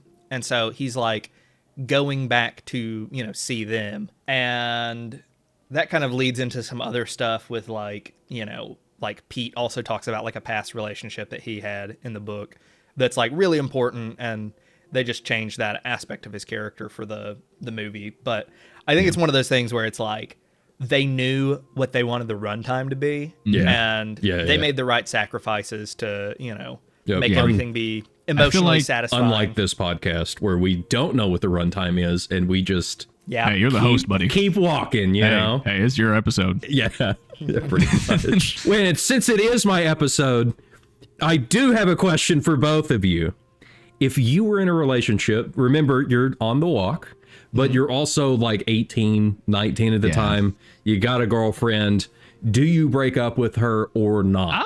I probably would, because there's a huge chance I'm not making it out of there. I think I'm going to take the selfish option and be like, I don't think that I break up with her, because I think my best bet for making it through the walk is to have an extra person who I know is waiting for me. Yeah. Well, my thought process is I'm only breaking up with you because I'm doing this. And if I win, I'm probably going to get back together. Because I didn't expect to be alive right now. Yep. That's the thing, is if you go into it with that mentality, I think you guarantee you die. Well, yeah. I got a 1% chance of winning at the start. I'm not very confident. Hey, 2% in the movie. In the movie, yes. In the movie, yes. Yep. But yeah, I'd imagine even if you do break up with them, my ex-girlfriend would probably still be at the finish line waiting for me, because that's true. There's a conversation, be like, I don't think I'm going to survive, but if I do, But dude, imagine, first of all, there is no finish line. So it's not like she can just be waiting there at the end. Was that Rule 5? Yeah. But second of all, dude, imagine that's how you feel, and you get to the point where you're like, well, maybe she'll be waiting for me here. And then she's not there. Bro, you just... And I'm going to wish for that gun. Yeah. Shoot myself. But yeah, I'm like, dude, I think you just collapse then and there. Yeah. I think I'm collapsing either way, dude. I've been walking for 5 days straight. Yeah. But yeah, I think I'd keep things going, because, what's the worst that happens? She ends up hung up on me for the rest of her life and never experiences joy again. That's not that big of a deal. Completely witnesses your death on live TV. Yeah. What's a little lifelong trauma? Yeah. She would have gotten some anyway. I broke up with her. She lost me. That's even worse. I will have to delay my answer until we get to one specific part. Cheater. Oh, okay. Yeah, cheater. Yeah. I am the host. So after everybody gives Ray a whole bunch of crap about how hot his mom is, he then catches his second and his third warning by tripping over his feet and having to get started back up. And right before they come to the largest incline, where specifically Stebbins tells everybody there that over half of the people last year died on this incline. And this causes Ray to completely freak out on Pete, because Pete's trying to help and he's all stressed out because he's got this incline. He's already got 3 warnings. Any screw up that he has going up this is going to get him killed. So he tells Pete that you're just like everybody else. You want me to die. That is just how it is. You're just putting on this whole big thing. And he begins this climb, and everybody all around them, you hear people getting shot. And we already know, because I brought it up earlier, that the guns aren't real, but you still see the real reactions of everybody during this scene, because they're using an air horn when they're recording to represent the gunshots. So there's like an actual physical response that they're getting. And like, to see the behind the scenes of this, they're constantly hitting that air horn and everybody's like jumping because, you know, there's an actual sound going on. But Ray almost dies here and is saved by Pete, even with Barkovich like yapping in his ear, constantly saying, you're gonna die here. Stebbins doing the same thing, just being an absolute machine like normal, telling everybody they're all gonna die, and continuing on. Yeah. You got there. But then there is also Harkness, which is almost completely skipped over because of how chaotic this entire scene is. We see his ankle. Like, if this is his ankle, you see it completely go sideways when he steps on it wrong. It's like a 90-degree bend. But it's so neat because, like, they skip over it. Because Ray is the focus of this scene, and they continue on through this with Pete showing up to help grab him and carry him along, telling him to pull his canteen out, dump it on his head, to wake up, to just calm down because he's freaking out. And then he gets a new canteen. And it's interesting because there is a soldier right behind Ray, gun pointed to him, you know, ready to shoot the moment he falls under speed. And as soon as he calls for a canteen, the soldier's just like, okay, and gets him a canteen and gives it to him. He actually looks a little disappointed that he has to stop. And it's like, that's and not kill him. That's insane. That's the part where he's like, you get paid to shoot me, not look at me. Yeah. Right? Yeah. That's such a sick line. I know. I would say that the hill is definitely the most intense and probably scariest part of this whole fucking movie. For sure. It's like, nothing beats that, because it's just absolute chaos. People are like crying and gunshots everywhere. You just hear that dude like, warning for number, warning for number, warning for number, and then it's like all of it's just overstimulating, and with Ray also just freaking out, that makes you freak out as a viewer. The music there is so effective. And not to mention, the whole time he's freaking out, there's a dude just like walking with him, pointing a gun at him, so you feel like something's bad's about to happen. It's such a great scene. I'll say, in the book, it's even like, it amplifies this, but like, dude, the whole time you're going through this story, you're like, dude, Ray might just die, like, not even that far into the story. Get a whole new main character. Like, that's a really important thing about The Long Walk, is that as you're going through the story, you have no guarantee that you're going to see the end of it. Like, it feels like the story could just end in the middle of The Long Walk, you know? That's, I think, an essential part of just like the whole like texture of the story. Beautiful. Beautiful Which story. I think it's interesting because after this scene, like with how intense it is, I thought the way the story was going to go was different. I thought it was going to be like bloody, gory, intense, like all this bad stuff's happened. But it's what happens right after they make it over the hill and Pete's standing there with Ray and they're walking together, and then Ray begins to break down, apologizing to Pete for going off on him. And he's like, you saved my life. You know, he's like, starts to hyperventilate because he's having like this panic attack because Pete still saved him. He is not like, you know, what Ray said. And he's like, I understand. I get why you said it. You don't have to apologize. Just keep walking. And so it was like that shift in the way that they handled it was so perfect for the direction the rest of the film goes, because after this scene, like, it's no longer just about all this chaos and everybody dying constantly. It's more focused on keeping your friends alive and like their relationships and how they handle it through the long walk.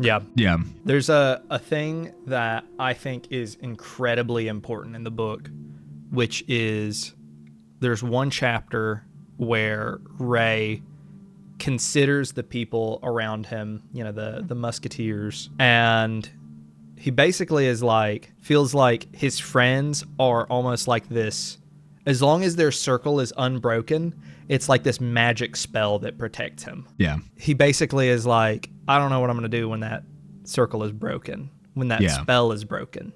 He's like, I think once something happens to one of us, that's when it really becomes dangerous. Yeah. And I think this whole scene with like Pete at the end, I think that just improves his character a lot.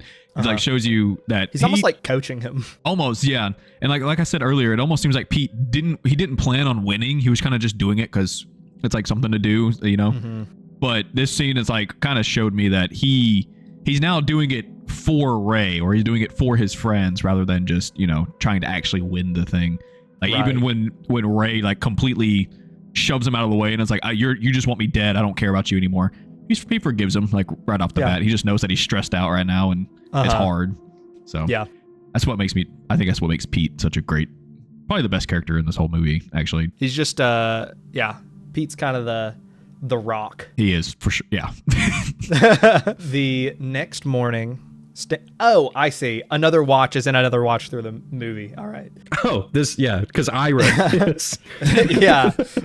So the next morning, after, I think they say that like 14 people died on the hill that night. Yeah. Which, consider that, they start with 50. So it's chunk. it's a lot. Yeah. Yeah. Not quite half like the previous year, but a lot. As far as I can remember, it's nobody that we've really focused on yet. Yeah, like, we got to get some of these side guys out of here. Because Ray asked Pete, like, are all the Musketeers okay? And then he says that they're all good. We know that, like, Stebbins is fine. Barkovich is jumping over people that have been shot in the middle of the road. He seems more psychotic in this scene than ever. Yeah, he's like, whoa, we're all going to die. Yeah. Ray and Pete have a moment where it's kind of the first time that Pete really opens up about his emotions surrounding the walk very much. Mm-hmm. And he talks about how there was a part of him that expected that the first time that one of the kids, got a cramp and fell down, and the soldier comes up and is pointing the gun at his head, that when the trigger got pulled, that there wouldn't be any gunshot, and that a little flag with the word bang on it would pop out of the end of the barrel. And that really none of it was real. That after that, the major would just, call them all over, tell them they did a good job, and say that they could all go home. The moment that Curly died was maybe even really what I think we realize is that having that be the moment where, like, the title gets revealed and everything, that's putting us into kind of like emotional harmony with Pete. It's that that's the moment where we really understand what the walk is about. Yeah, the stakes. Also, I just want to point out that, first of all, this is directly from the book. The conversation's directly from the book. But the idea of them having the gun with the word, the little flag with bang written on it, so much more perfect considering the fact that it's Mark Hamill playing the major. And so one of the most notable things is that while they're having this conversation, in the background, you kind of get the conclusion of the injury that we saw Harkness get the previous night. So when his ankle, cute? Yeah, it is kind of an angle as well. Actually a right one. Yeah. When his ankle snapped, that pretty much spelled the end for him, but somehow, despite just like walking on basically a stump at this point. A stump with a foot still attached. He's managed to walk until a decent bit after the sun rises. Yeah. Yep. In the background, you can tell, like, he is not going to last much longer. Yeah. It's so neat because, like, I was paying attention to Stebbins a lot on the last watch, and Stebbins is always in that spot. He's always right over Ray's shoulder. So for them to switch Stebbins out for Harkness, made me realize like, oh, like he broke his ankle on the incline. And then this is them sort of hinting at him, and you can kind of see him doing this. Yeah. But it's not really even on his face. He's still just kind of like in this weird state of shock as he's walking along behind them. But it's like they switched him out for a reason, because they want your focus to not really be on him, but for him to be there enough that you start to think about everything that happened and him. So when we get to the big reveal of what happened, you're like, oh grief. Yeah. It's also in the book, the reason why Stebbins is always in the background in the movie is because in the book, Stebbins is, first of all, like the first guy that Ray notices at the starting line. And he kind of almost becomes like obsessed with him, because he's like, this dude's not talking to anybody. I don't know anything about him, and he's just like kind of weird. Always at the back. Right. He's always the very last out of all 100 people. And so I think the fact that you also do see Harkness here is that Harkness is so on the line of, dropping down to the point where he's getting warnings. It's like, dude, this guy cannot keep up. He's not there by choice. He's there because that's the absolute most he can possibly give. Yeah. It's like his mind hasn't given out, but his body has. His body has failed him. Let me fix it. Coyotes snuck into his room. Oh no. Let me fix it. What? What is happening right now? He's got to beat the coyotes to death with a hammer. He's like, yeah, gonna have them coyotes tonight for dinner. Yeah. That's so funny. This is raw ground coyote. Good energy. Good energy. A lot of calories. Block the door back. That ankle thing. Oh, okay. The ankle thing was horrendous to me. I hated seeing, because it looked like his foot was just hanging on by skin. Like it's bad. I mean, it's more like it's held on by the fact that his sock is still on his ankle. Yeah, it was bad. Yeah. That was probably the most heinous thing in the, well. Oh, for sure. Well. Yeah, probably. I don't know, that one half track scene. Yeah. That's not, I don't even think that's as bad. Like I guess I'm too used to gore it's less like that. Gruesome. Yeah. Less dreadful. I think it's just the idea of him walking on literally his bone, like his shin bone, or Lord knows how long, a couple of miles maybe. Yep. Yeah. And how painful that had to be.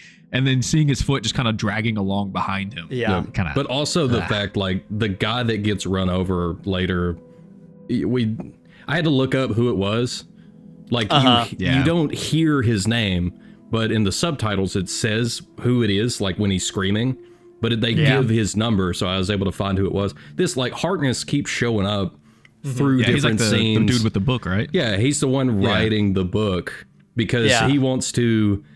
It's weird, his thing of, I'm going to write a book about the Long Walk from an insider's perspective, but then everybody's like, you have to win. Yeah, you're going to be rich. And it's like, you're going to be anyways. super rich, so why? And it's like, it'd still make for a good book. So he's like taking notes for the entire time. And also, I noticed Barkovich is also kind of doing his own journalism. He has a camera for the entire time, and he's taking pictures of different people throughout it. So there's like multiple people trying to, write stuff down, take memories, like get this experience from inside, with the very slim possibility that they will ever get to share it with anybody other than who is there. Yeah. Yeah. Pretty optimistic of them to think that they could ever forget any of it. Harkness for this entire time has been this character that kind of pops in and out, so you end up caring about him. Like, you know who he is, you know his name. The other people that are walking around, they all know him, but it's interesting because they're still telling him to keep walking. Like, Ray is like, walk it off, and it's like, you can't. And so like, this was a big shift for me, because they all realize there's nothing he can do. Like, this is it for him. He's screwed, just like his ankle being all twisted up. There's nothing that would allow him to keep going. Art is even here screaming at some kids that have pulled up on their bikes to watch what is fixing to happen. Yeah. And it's just like, they don't seem to care. I'm sure if everybody has a TV and is already watching this anyway, they're probably used to it. They think it would be cool to go out and see it in real life. And that just shows more so of the world that they're in, that this has become such a normal thing. Yeah. So we get not just the character development of how everybody feels, we also get the realization of everybody is going to die because there can only be one that makes it out of this. So we're going to have to go through this not just with Harkness, a side character, but with all of the Musketeers, like all of the characters we care about. And so this was like the shift of like, this is the direction the movie is headed. Not so much the brutalness, but the sincerity of everybody that is here. Yeah. That they are about to watch this happen to everyone that they've grown to care about. So the question that comes to mind is like, what do you do if you're one of the other walkers and Harkness is behind you and you see that his ankle is twisted up? Like, do you try to help him? Do you try to keep it going? Do you just ignore it? Do you encourage him? Like, how do you handle such an intense situation? I think I would just kind of accept that it's probably his time to go, because you could go and carry him, but that's gonna wear you down, and then once you're dead, he still can't walk. He's just gonna die anyways. So it's probably time to. Sadly, it's time to just accept the fact that he's a goner. There's no way. It's time to take him out behind the barn. Yeah, and it's kind of. I think like what you were saying a second ago. He was a likable character. He wasn't like a part of the Musketeers or anything, but he was a nice guy, and he was, he had a good charisma. So this was like your first glimpse into somebody you actually like dying in a kind of a horrific way. I think here's probably the best possible thing that I could think to do would be to go to him and be like, look, it's okay. I'm going to take your book and I'm going to keep writing in it. Yeah. And they start kind of doing that, like making pacts with each other. Yeah. Yeah, that would have been kind of endearing. Because then it's like, it would be at least some small comfort to him to be like, okay, I contributed to something that might still, be around even after I'm gone. Yeah. My legacy will still be here. Yep. Instead of just a clip that everybody remembers of the guy that broke his ankle on the hill. Yeah. I think it's a pretty general consensus that it's probably just his time to go. It's sadly true. Can't do anything about it. I think it would have more of an emotional toll on you, just like even if you don't respond. Like, you knew his name, you knew what he was there for. You had a moment, like an entire day to spend with him, which that's the thing too. They're only one day in. Yeah. And so they don't have as much character growth with everybody, but they still know quite a bit about Harkness for him constantly popping in and out. So this would be a lot, which is probably why I like this movie more than most people, because the amount of videos I've seen where people are like, I'll never watch it again, it's too brutal, and I'm like, I don't think it is. I enjoyed it because it took the brutal nature and then made you care about people through that. And it's like, instead of having people just getting chopped up and being like, that's awful, it's like, there's a reason this is happening, and like, you care that this is happening. Anything that makes people care, I always think is really good. I mean, I think that's ultimately what I like about horror, is the way that it can be a vehicle for showcasing this kind of like humanity, like the way that people respond to awful things. It's that those conflicts draw something out of the characters that isn't drawn out by less dire circumstances. Yeah.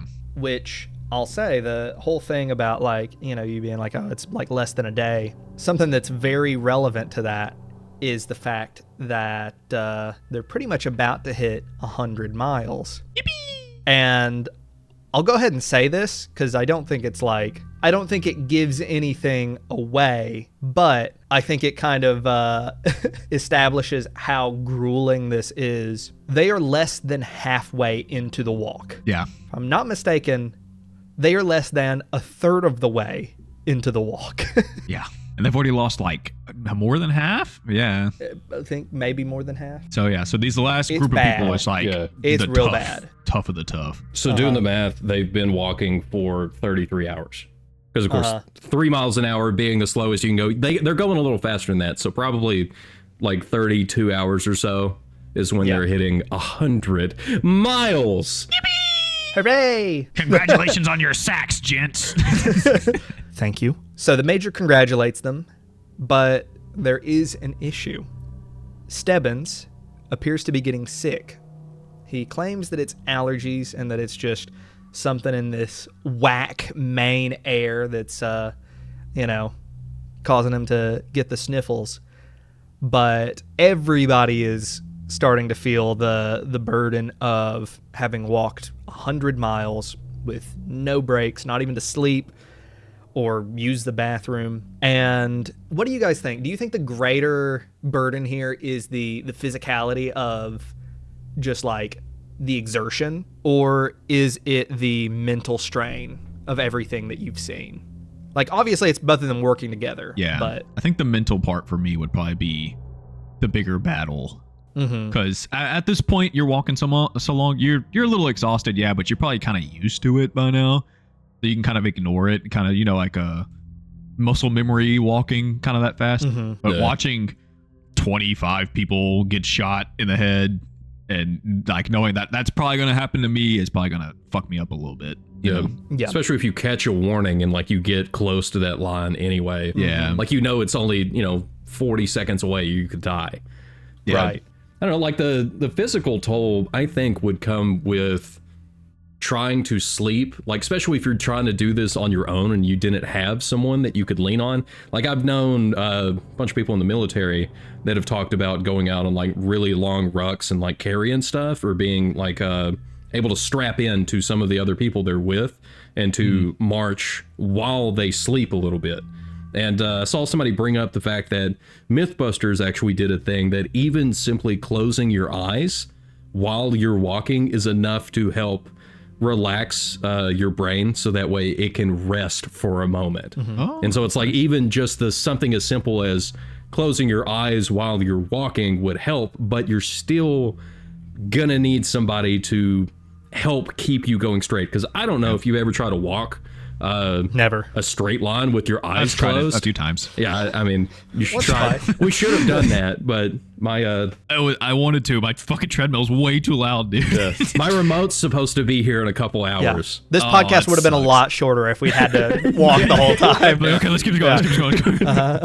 But like being able to have somebody keep you going straight would make it a lot easier. But still, that comes back to having the strategy of relying on someone else, which you will not be able to do forever. Which also kind of makes Pete seem more like a unit, because I don't think bro went to sleep. I think he was awake the whole time. Yeah. They didn't show him trying to sleep. He let Ray sleep, but he was like, oh, I'm fine. I'm hanging out." Ray was even like, do you want to catch a couple hours? And he's like, nah, that's all you. I never sleep. Yeah, apparently. Which, I mean, we'll get there too. It is days and days. Yeah. And I guess the longest I've stayed up is, I don't know, like 60, 70 hours straight. And like never stayed up that long.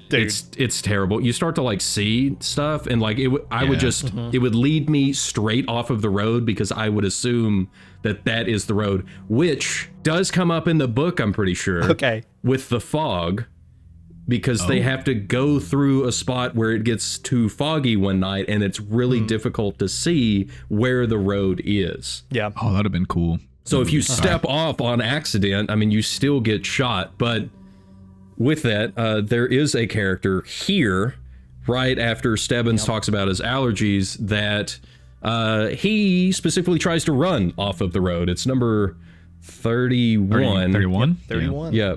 Who breaks rule number 4. If you step off the road, you will get your ticket immediately with no warning. And I think he's kind of a dum-dum, because it looked like he was running to go inside the door. That was closed. The sign said closed on it. It's like, It's like, that's gonna why be would you not locked. run around the car or run around the building? I'm like, there's all these other spots, but then there's also Barkovich over there screaming, we got a runner. Yeah, here he goes. So it's like, well, he just kind of gave it away. But would either of you on the walk try to take off at any point? Like, if you had a moment, whether it was foggy out or if there was a bunch of stuff going on, like people in a town, like you have something you can get behind, you have a whole plan that you think through in the moment, would you try to get out of the long walk this way? I wouldn't.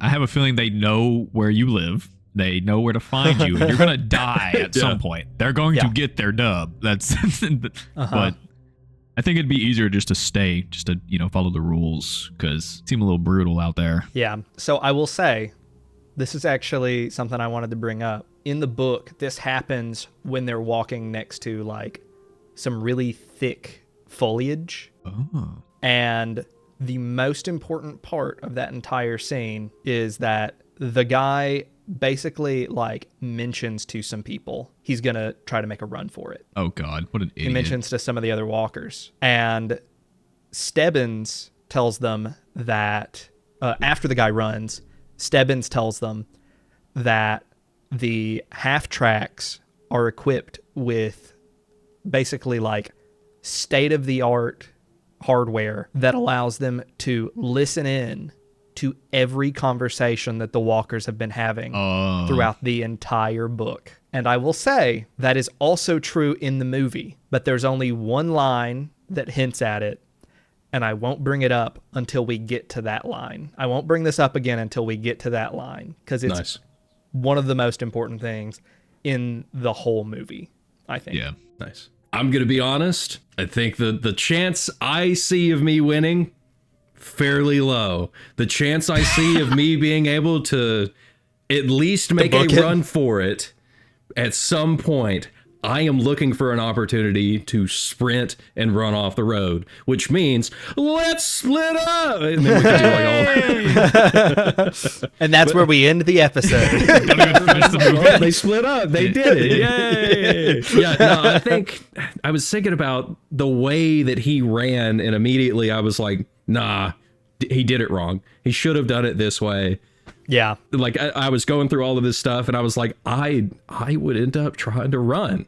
Yeah. Mm-hmm. That would be me. Otherwise, I mean, either I'm going to die here. Yeah. Or I'm going to watch all of my friends die here. Yeah.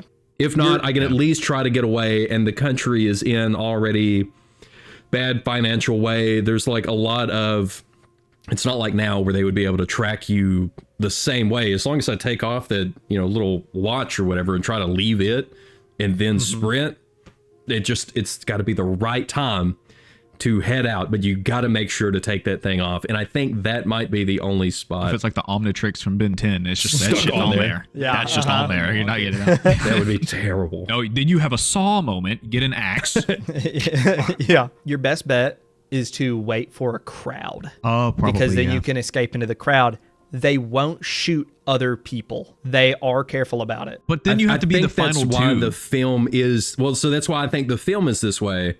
Because in the book, there can be people, and there are people that show up, especially in towns. You see other people that come up. There's people parked on the side of the road. Like, there's a lot more people that are there. Like that girl Ray made out with. Yeah. And the other moments of people being there. Yep. But there are, in the film, they do have that restriction of not until the last. And I think that's part of it. So that way they don't have to deal with, well, why didn't anybody try to slip into the crowd and run away? Because I also think that's just pull that away. Matter of, that's a lot harder to coordinate. And like, this already was a tough movie to film. Yeah. Well, so the film was already, the director, because since he had done the other Hunger Games, he didn't do the first one, but he did the other ones. He was used to working on bigger film budgets. Yeah. And this one, he specifically said, had it such a much smaller budget that I'm sure the restrictions of not having the crowds made it easier. Them going out and physically walking this out for the entirety of it would also save a lot of money and time. They would just be able to shoot and do. And it seems like they said that they walked 15 miles a day. But then we only see little portions cut out through that time that they would film. Right. So it seems like they would also shoot other dialogue, and they brought up like, you didn't want to be that guy that in the middle of a walk, after everybody has said all their lines, everything is right, you mess up right at the end. So a lot of what they said became a lot more like riffing. Like it was more off the top. Like they knew the idea of what they were going to say and then would kind of go that way. And that's why people brought up, it sounds like it was written by somebody much younger. And it's because these guys are not reading lines when they're doing a lot of this. Some of them are, like when you get the more personal dialogue moments that are from like the book, but like the majority of it is just them going out and having a good time. I think that's makes it feel more authentic though and more fun. Absolutely, that's what makes the movie more fun to me. Yeah. Because 90% of the enjoyment in this That's movie what is makes watching watching teenagers get shot fun to Kingnusmi. Yeah, I love doing that. It's so cool. Yeah. He also liked the movie. But no, like legit, like it just feels like kind of, you know, you walking down the road with your friends and you guys, you know, you're just talking, you're just having fun. Yep. Yeah. Shooting the shit. So people who hate this movie are wrong and don't have friends. Exactly. Saying it, I'm saying it right now. You never had friends. You're a lonely chud. It's true. It's true. I think that's why I wanted to pick this for like my first episode is because there is all of these moments where it just feels like this is what we would do. We would just bunch of buddies go out and walk. Like I know I did that when I was younger. I mean, I think everybody did. A bunch of buddies would just go off and walk through the woods and, you know, hang out. And it's like, this is the movie. And some people don't like that. And I'm like, did they not have that experience? Am I the only one? No. No. Okay. So the walk continues for a little bit, and a little while later they start talking about their wishes. What they get one big wish and what they're going to wish for. Art says that he's going to wish for a rocket ship so he can go to the moon, which is a little insane. It's a lot more than just going to the moon with a rocket. Hank wishes that he could have 10 naked ladies, which he promptly gets made fun of for by a lot of dudes. And then he didn't want to pay for his naked ladies. No. And this is the dude that has the wife, you know? Yeah, that part's crazy. That part is crazy. But we don't know that yet. Oh, we don't. Oh, never mind. Yeah, that does change things. And Hank says, and one of them's going to be your mom, Garrett. Your hot mom. Yeah. And Pete has probably the most endearing wish. It's been changing a few days, but now he wishes that there can be now 2 winners. So nobody's like lonely at the end of the finish line. So that people think that maybe their friend can live. Yeah, maybe they can make a friend and they can live. The power of friendship. What if we won together? See, no, I feel like if that went through, like if he could get it to where there would be 2 winners, the number of walkers would go up to 200. Oh, probably, yeah. Yeah. They couldn't just go up to 100 and double it. Like they're going to be like, we need more double death. and give it to the next guy. If 2 people are going to win, we got to go up to 100 or 200. And Ray chooses to keep his wish a secret, but he says that his wish would enact a lot of change. And I have a question for you guys that I literally wrote down in my notes. 10 naked ladies or 2 winners? If you had to choose, 10 naked ladies or 2 winners? So, Goon or friendship? When this question what if 10 came naked up, ladies get to win every time? when this question came up of what the wish could be, I thought throughout the whole thing, trying to figure out like what would my wish be, and then as soon as Pete said 2 winners, I'm like, that seems like a really like something I would want to do. Right. Yeah. I'm like, that seems really cool. So like from watching the movie the first time, I'm like, 2 winners seems like really enduring, and that if it was allowed, that would begin some change to hopefully redirect how the long walk is being done. Right. I honestly think that would make the long walk more interesting, because then it would become, who could my allies be? Not like, I have to beat all these guys, no friends. Yep. It's like, I have to make a friend, or, you know, I have to, you know, make it more interesting. I feel like it'd be better television. Just say it. It'd be better. It'd be better television. I mean? So like, I would think 2 Give me winners. immunity from the long walk, and I will make this the best television show you'll ever have. Let me be the producer. That could be a wish. But anyway, we'll get to the wishes here in a minute of our own personal choosing. Personally, I don't know about Mr. Crow over here, but I'm going to say 2 winners just because watching it, I was like, as soon as he said it, I was like, I thought Ray or Hank's 10 naked ladies. I was like, that's funny, but like, really, man, come on. Like 2 winners, we're making change versus something that everybody points out of, you can do that. When you have all your money. Yeah. Yeah. That's, I mean, I 100% So let's agree split with up. Paul. I want the naked ladies. I have all their names written down already. Yeah, the specific ones. Yeah, so after Ray says that he wants his wish to enact change, he gets warned by Art to not talk that way. And we also have Stebbins not far behind saying that he can get like arrested. Like you need to watch how you speak. It's brought up multiple times throughout it by people. Yeah, like of you can't be out here saying some of the stuff that you're saying because the Major would kill you for this. And we know that Ray knows this better than anybody else because that's what happened with his father. I went back and had to figure out exactly what happened, but it specifically seems like his father was caught not just for speaking out against the government and having books that are forbidden, but for also teaching people these radical ideas that he has. And it is this reason that one night, as Ray is sitting at the table, he asks for his dad to throw him the baseball and the glove because I guess they're going to go out and play catch after dinner. The door gets busted down. A bunch of soldiers come in. They drag the dad outside. They force him down. But also they bring out Ray and Jenny, who is Ray's mom.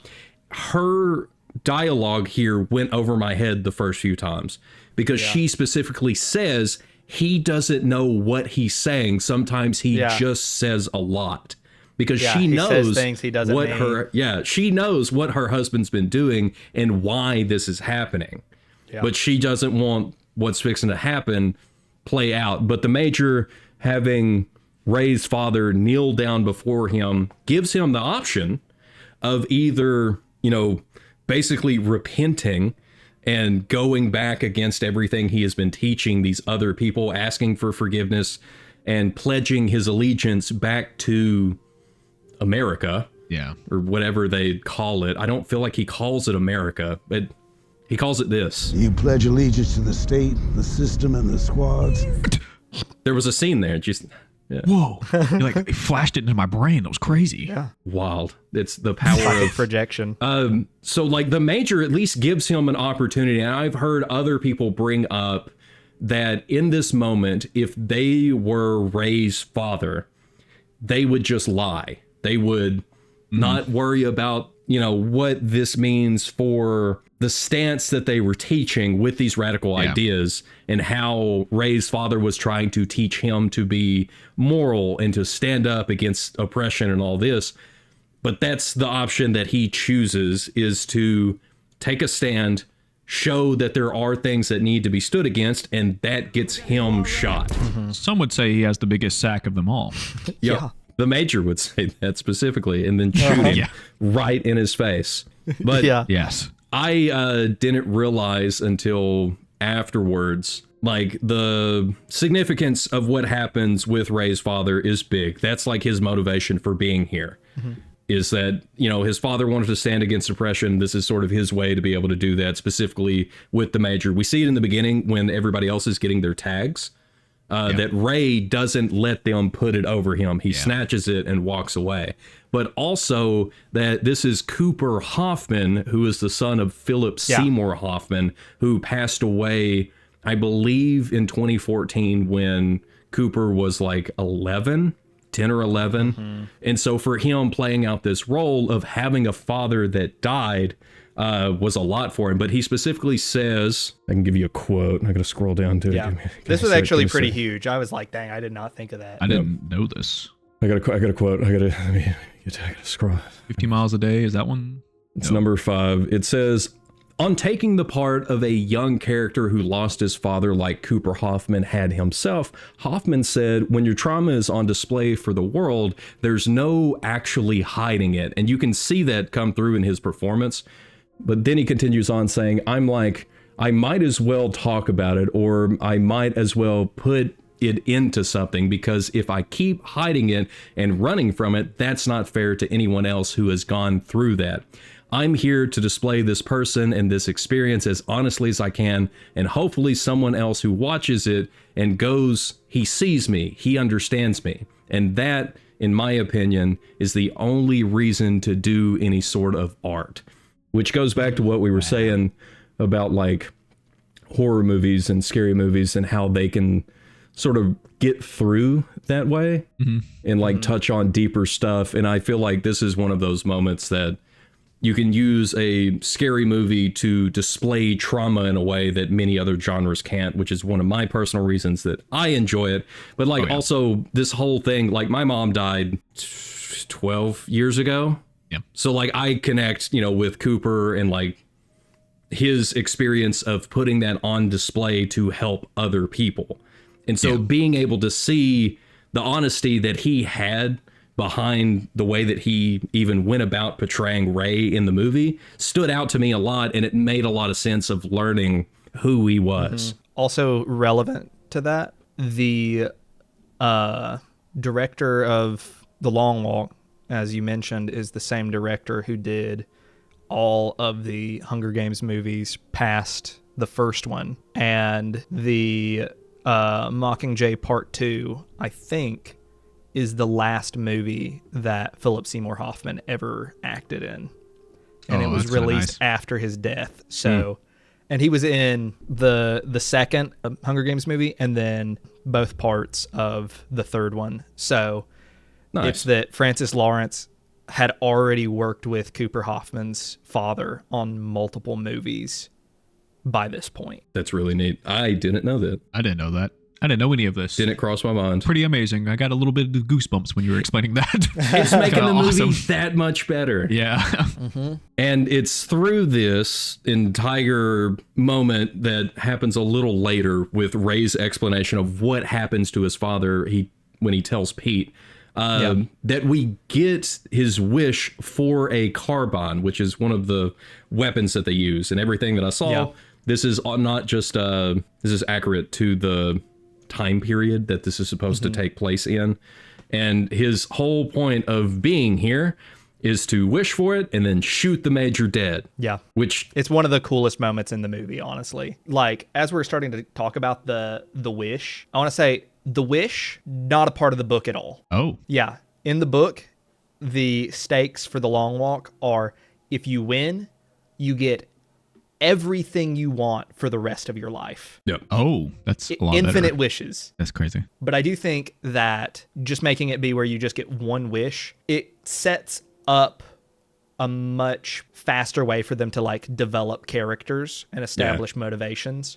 Which didn't happen in the book because, as you said earlier, there's a bunch of people that don't know why they're there, and one of the characters is Scram. Is that right? Yeah. Yeah, and like he specifically calls out the others, like, y'all don't know why you're here. He's married. He's, you know, the favorite. He has kids. People have bet on him. Like all of this stuff, like he is the one that people want to win because he also has a reason to be there and knows what he's there for. Unlike most of the others, and even calls Ray out specifically for not knowing why he is there. And so it's like here they took Scram out, since probably following the movie in that way, you know, following the book in that way would make this a little different. Make it a lot different. But to have Ray like have this character development and reason for being there helps to connect you with Ray, even though I personally think his wish is stupid. Interesting. Like I understand he wants revenge, and that my issue with it is the Major is not like, we don't know what other people of power are around. All we see is the Major because all we see is the Long Walk. But in my mind, the way it would work is he would shoot the Major and then somebody else would just take the Major's place, and it would all still continue. But it would make it so much worse for everybody else that is following the Long Walk. Like, stuff would become worse because of his decision. The change that would happen because he wanted to get revenge would lead to nothing good. Yeah. So I will say, I think that there's, first of all, I do think that the position the Major has within society is not something that could be easily replaced. But also, I think here's the biggest thing is that, I don't know, maybe I should save that for later. I don't think I could discuss this without spoiling things. Okay. So I do want to say, I also kind of think his wish is a little stupid, because you're going to kill the Major. That's not going to change anything. Your dad is still dead. You're not going to get them back. And it, like Polt said, they're just going to put somebody else with the just as much power, probably just as crazy as the general in the spot. So I think a wish better. Well, that kind of answers your question a little bit, but I think I would have wished to maybe become the general, or maybe become next in line to the general. That might constitute a policy change. Yep. Yeah. This does bring up my question of what would you wish for? Yeah.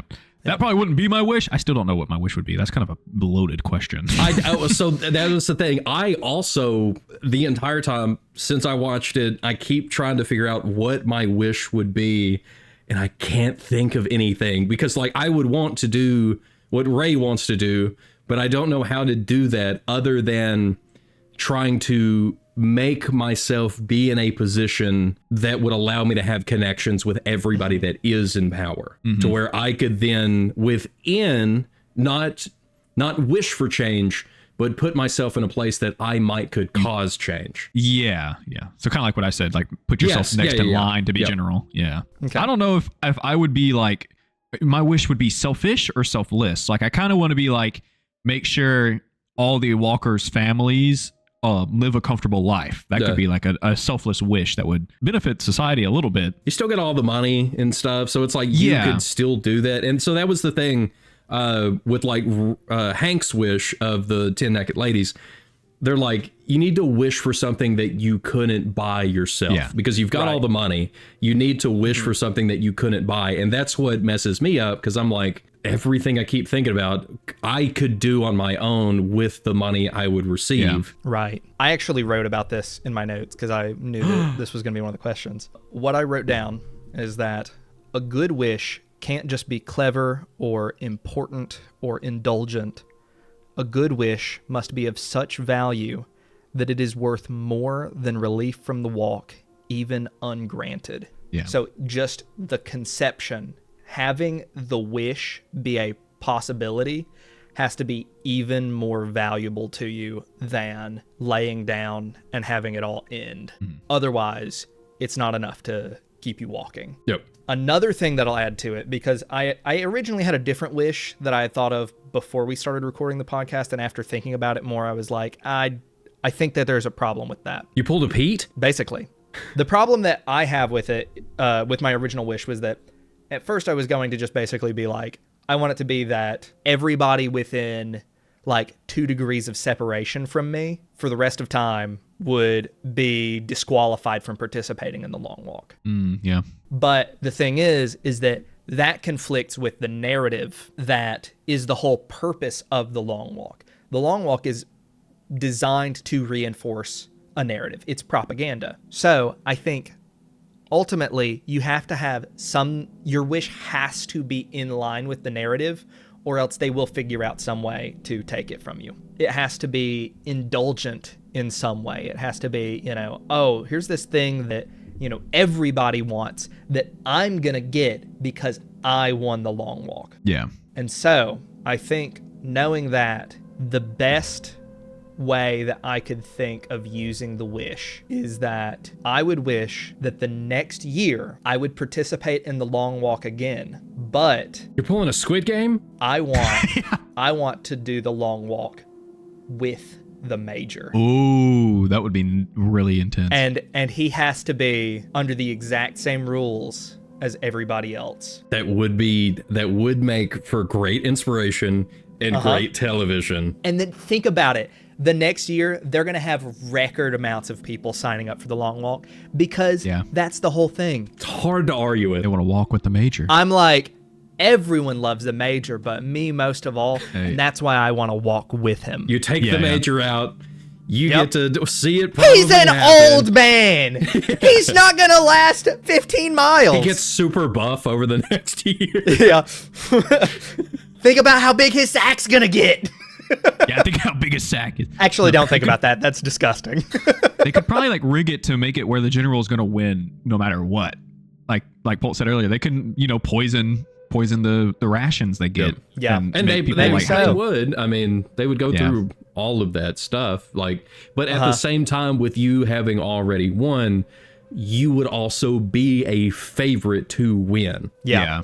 So people would And be you'd rooting know. for you. Yeah. You'd know. But also, I think here's another thing that It's a good wish. a good wish has to have. A good wish has to give you an incentive to continue living after the walk is over. Yeah. You know, you Yep. can't just go be broken forever. Like Squid Game. That's Exactly. All things are Squid Game. Yep.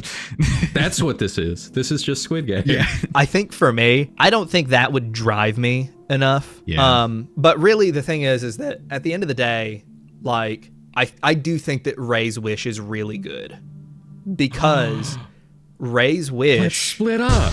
yeah, You split up.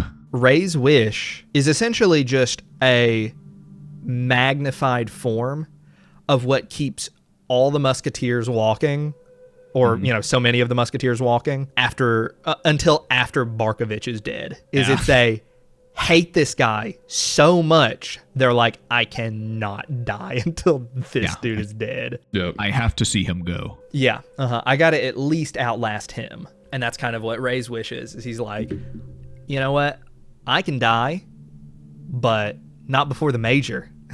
Yep. You know? And so I think that's what makes Ray's wish so effective.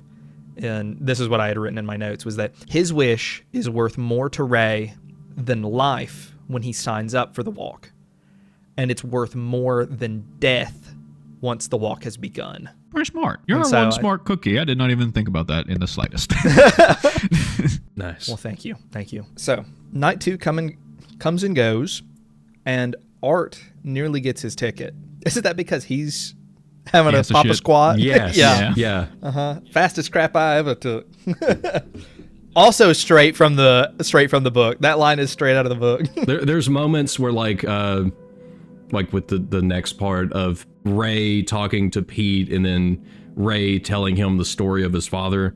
There's parts that we've already touched on, like with the bathroom thing, and then like Ray's dad dying. Like I sort of summed it up instead of having to like retouch on all of it again the way that the movie does. That way, I tried to where we could get through it, man. Yeah. That didn't. It's not working. It's almost like there's 3 people trying to share how they would survive in this movie. That there's a lot of different things Yeah. that you would need to survive and go through. And I won't stop talking about the book.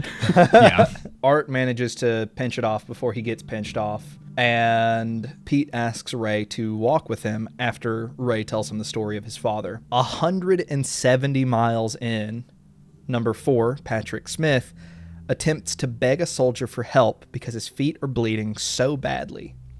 The soldier hits him with the butt of his rifle, and Patrick falls backwards, right into the path of the half track. Yep. Yeah, it's a tank. In the movie, it's just a tank. It looks like this right here. Yeah. This is it. Basically just gets like everything from like his thighs down just gets liquefied. It's just minced meat. It's super gross. Have you guys seen The Monkey? The movie The Monkey? I I'm have not. it back here, and I haven't watched it. You should. It's not a good movie. There's a scene in it where a dude is like in a sleeping bag, and a bunch of like a stampede of like, I think wildebeest or something. I don't know. Some weird animal like run over him. He gets and then- Jumanji'd.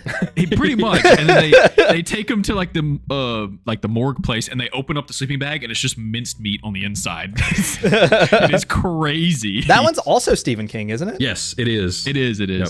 Dude's just like laying there.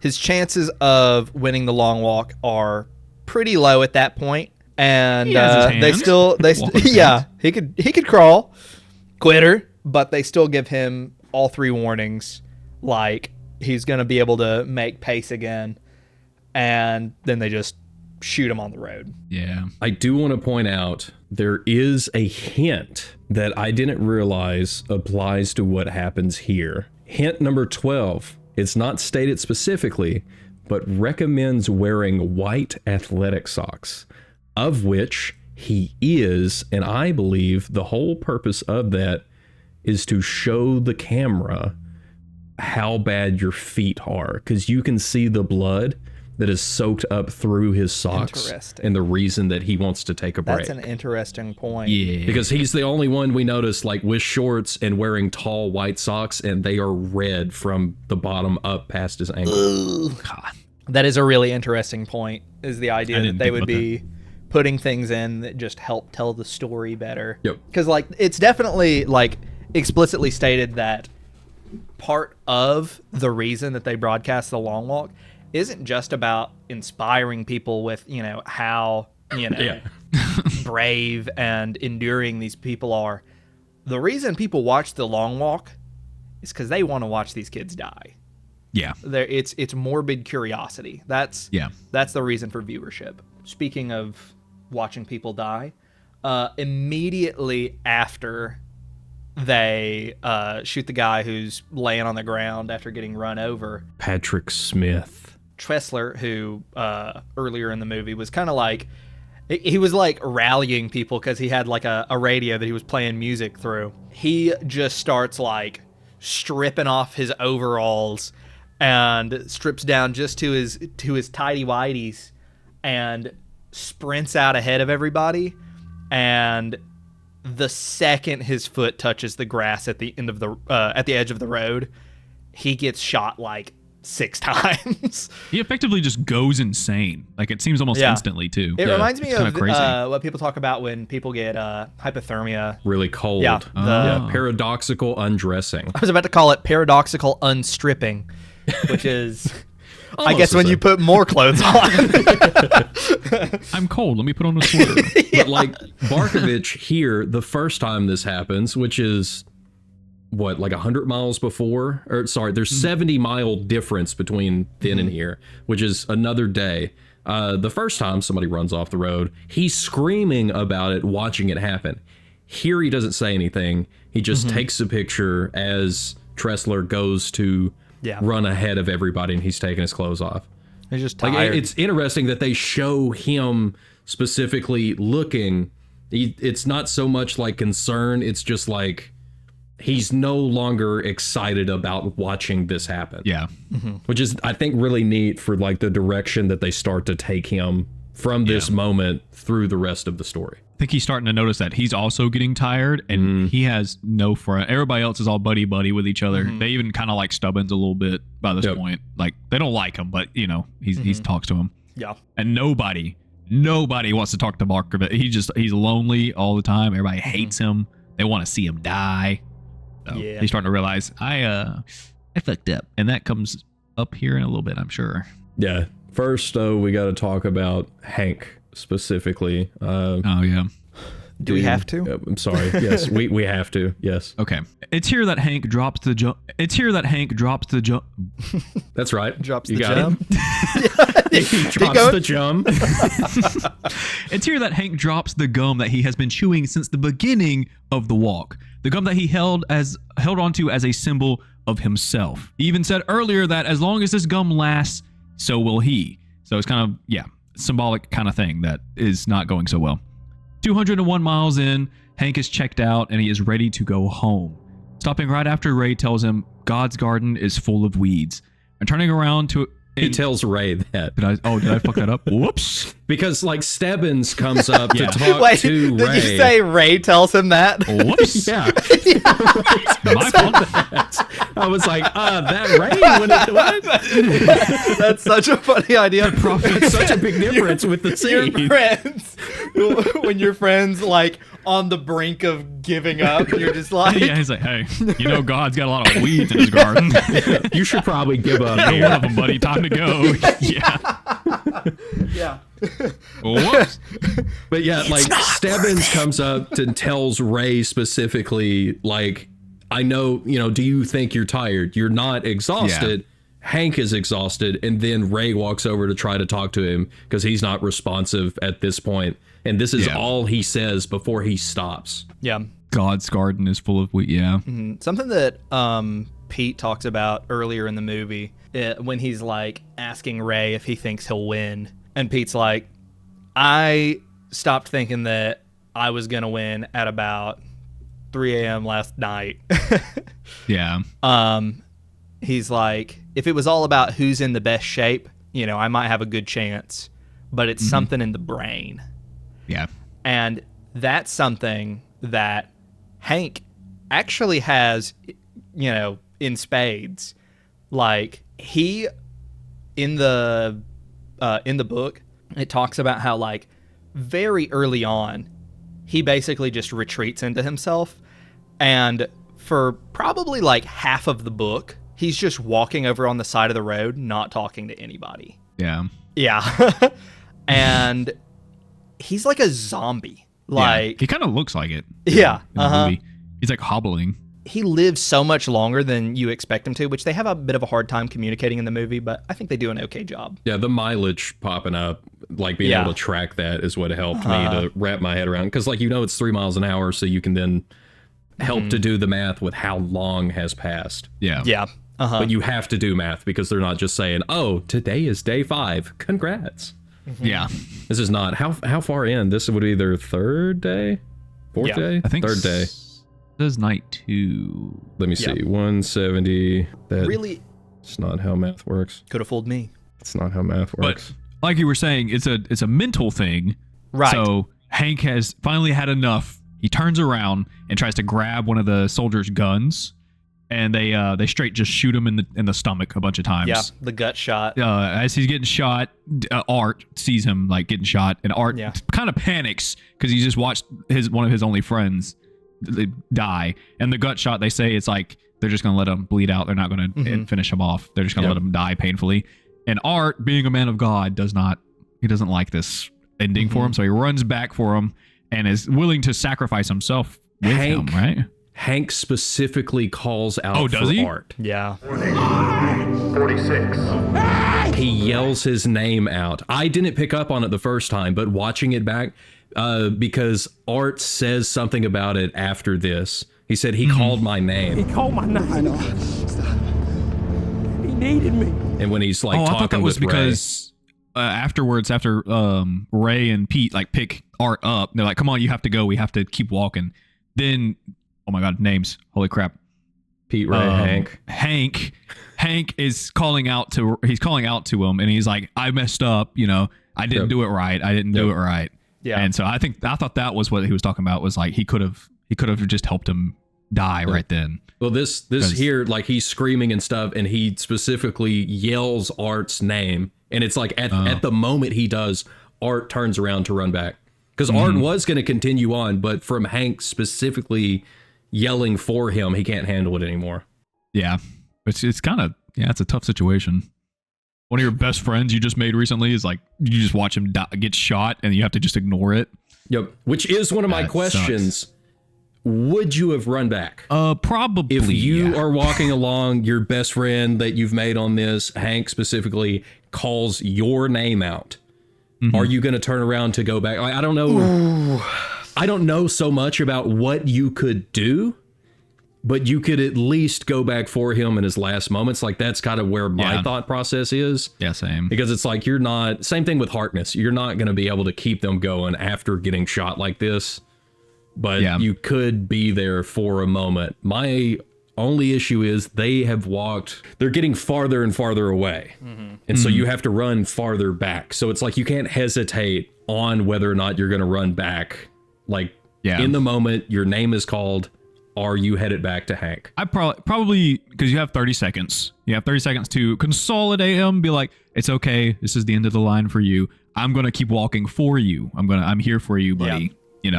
And if you're like Art, a religious guy, be like, you're going home, because that's kind of what he says later. No, I do love that is something they keep saying over and over again, because it seems like everybody still says they got their ticket. Like, you get your ticket. Your ticket, and the way that they refer to it is, I'm going home. Yeah, like Art says it. Hank brings it up, like all of them, like, this is the only way out of this. You're getting your ticket to leave the long walk. Yeah. And that is your only way back home, likely in a casket. Yeah. Yeah. Yeah, that's a good point. I think I probably would go back. Just, gotta say goodbye. Yeah, basically. Yeah. Now, I think the hardest question is, how many warnings do you have to have before you won't go back? 3. I'm willing to give up 10 seconds. Yeah. I think I agree with that. Yeah. Yep. Now here's the biggest thing. It's not that I think that's the smart thing to do. It's just what I think I would do. Yeah. Yeah. I think I'd just be stupid. So that is the thing with why yeah. you'll notice the way that the questions are worded from here on, because some of the decisions that you could make in this moment are not the best decisions that you could make to survive. It's more so of, with how you feel and the connections that you made, are you going to risk something for somebody else? Because obviously, like, you know, the smart thing to do to make sure you win is to be like Stebbins and to always continue walking, not worry about what anybody else is doing. But like, I mean, even Ray could have left Art behind, but Ray splits off and runs back after they've walked a little farther. Yeah, farther, not further, farther, because it is distance. He runs back to grab Art, and then they get up going again. And then Pete is also there. Yeah. Pete stops for a moment and is like, Ray, no, because they're all worried about each other. Yep. Yeah. And so it's like a link between the four musketeers that is going on here. This is, so you said that earlier, the moment when Harkness dies to you is kind of like the turning point in the movie for you. To me, having gone through the book, this is the turning point, because I think this so as well. is the moment the spell is broken. Yeah. This is the moment that the circle is no longer complete and everybody is in danger. Yeah, that's what I was thinking about the whole time. Once they made the pact, I was like, once one of them dies, it's probably just going to go downhill. Quick, It's going to go like really bad for the rest of them.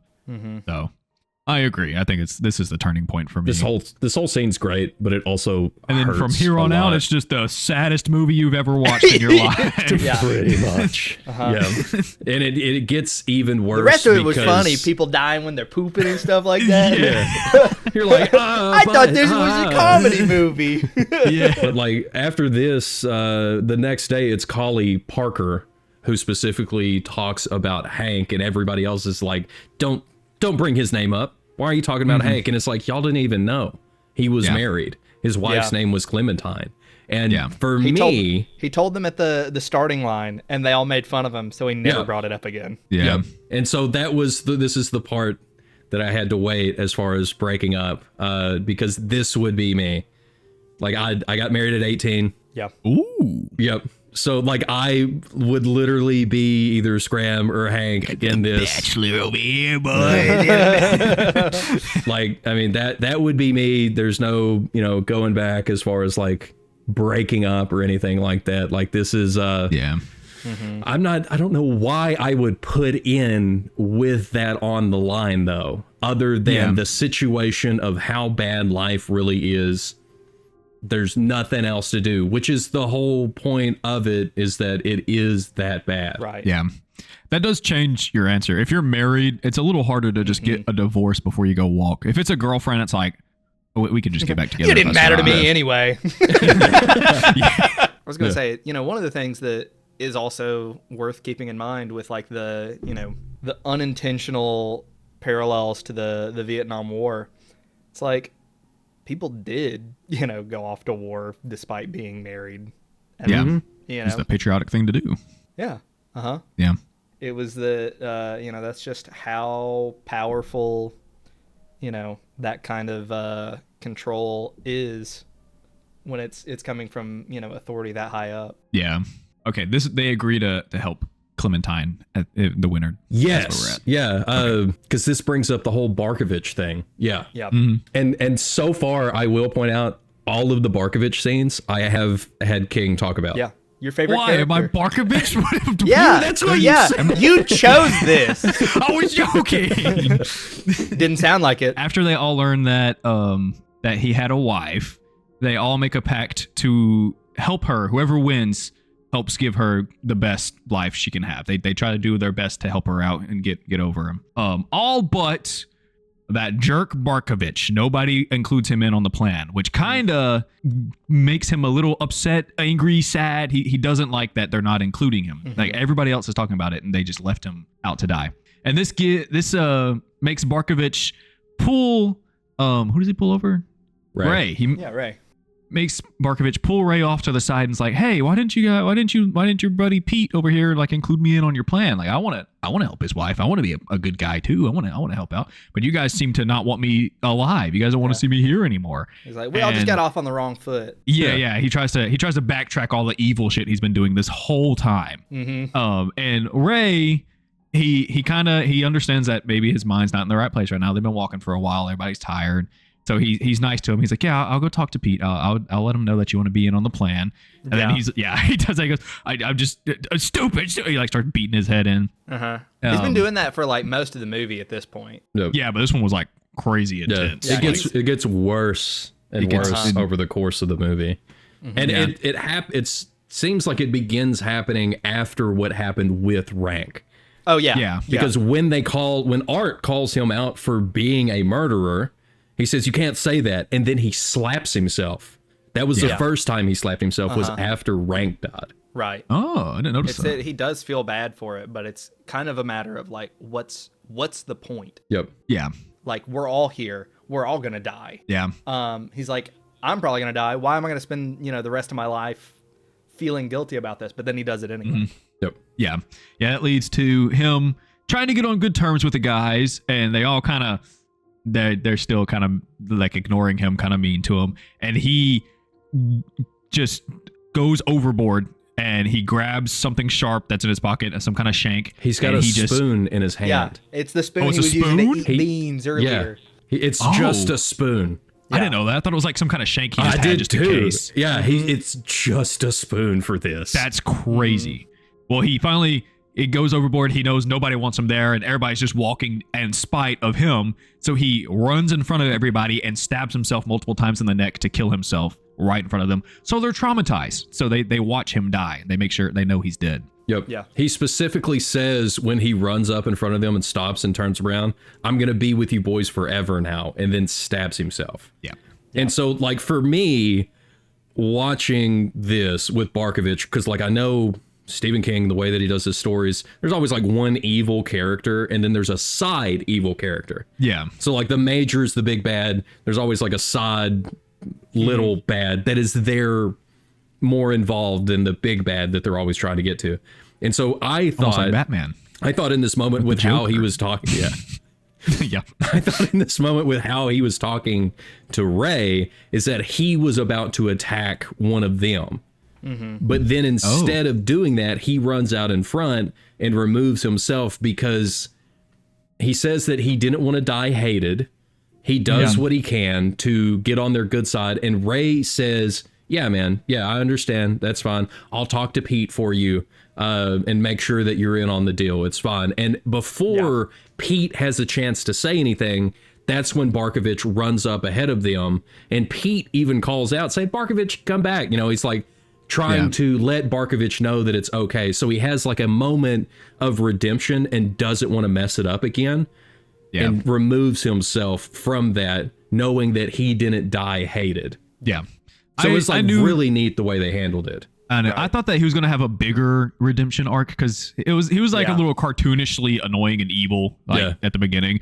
So I was like, they're going to try and make us like him by the end of it. Yeah. But I don't think he really did a good job. No. Like, it was like literally half a second of, I'm friends with everybody. Okay, I'm dead now. Bye.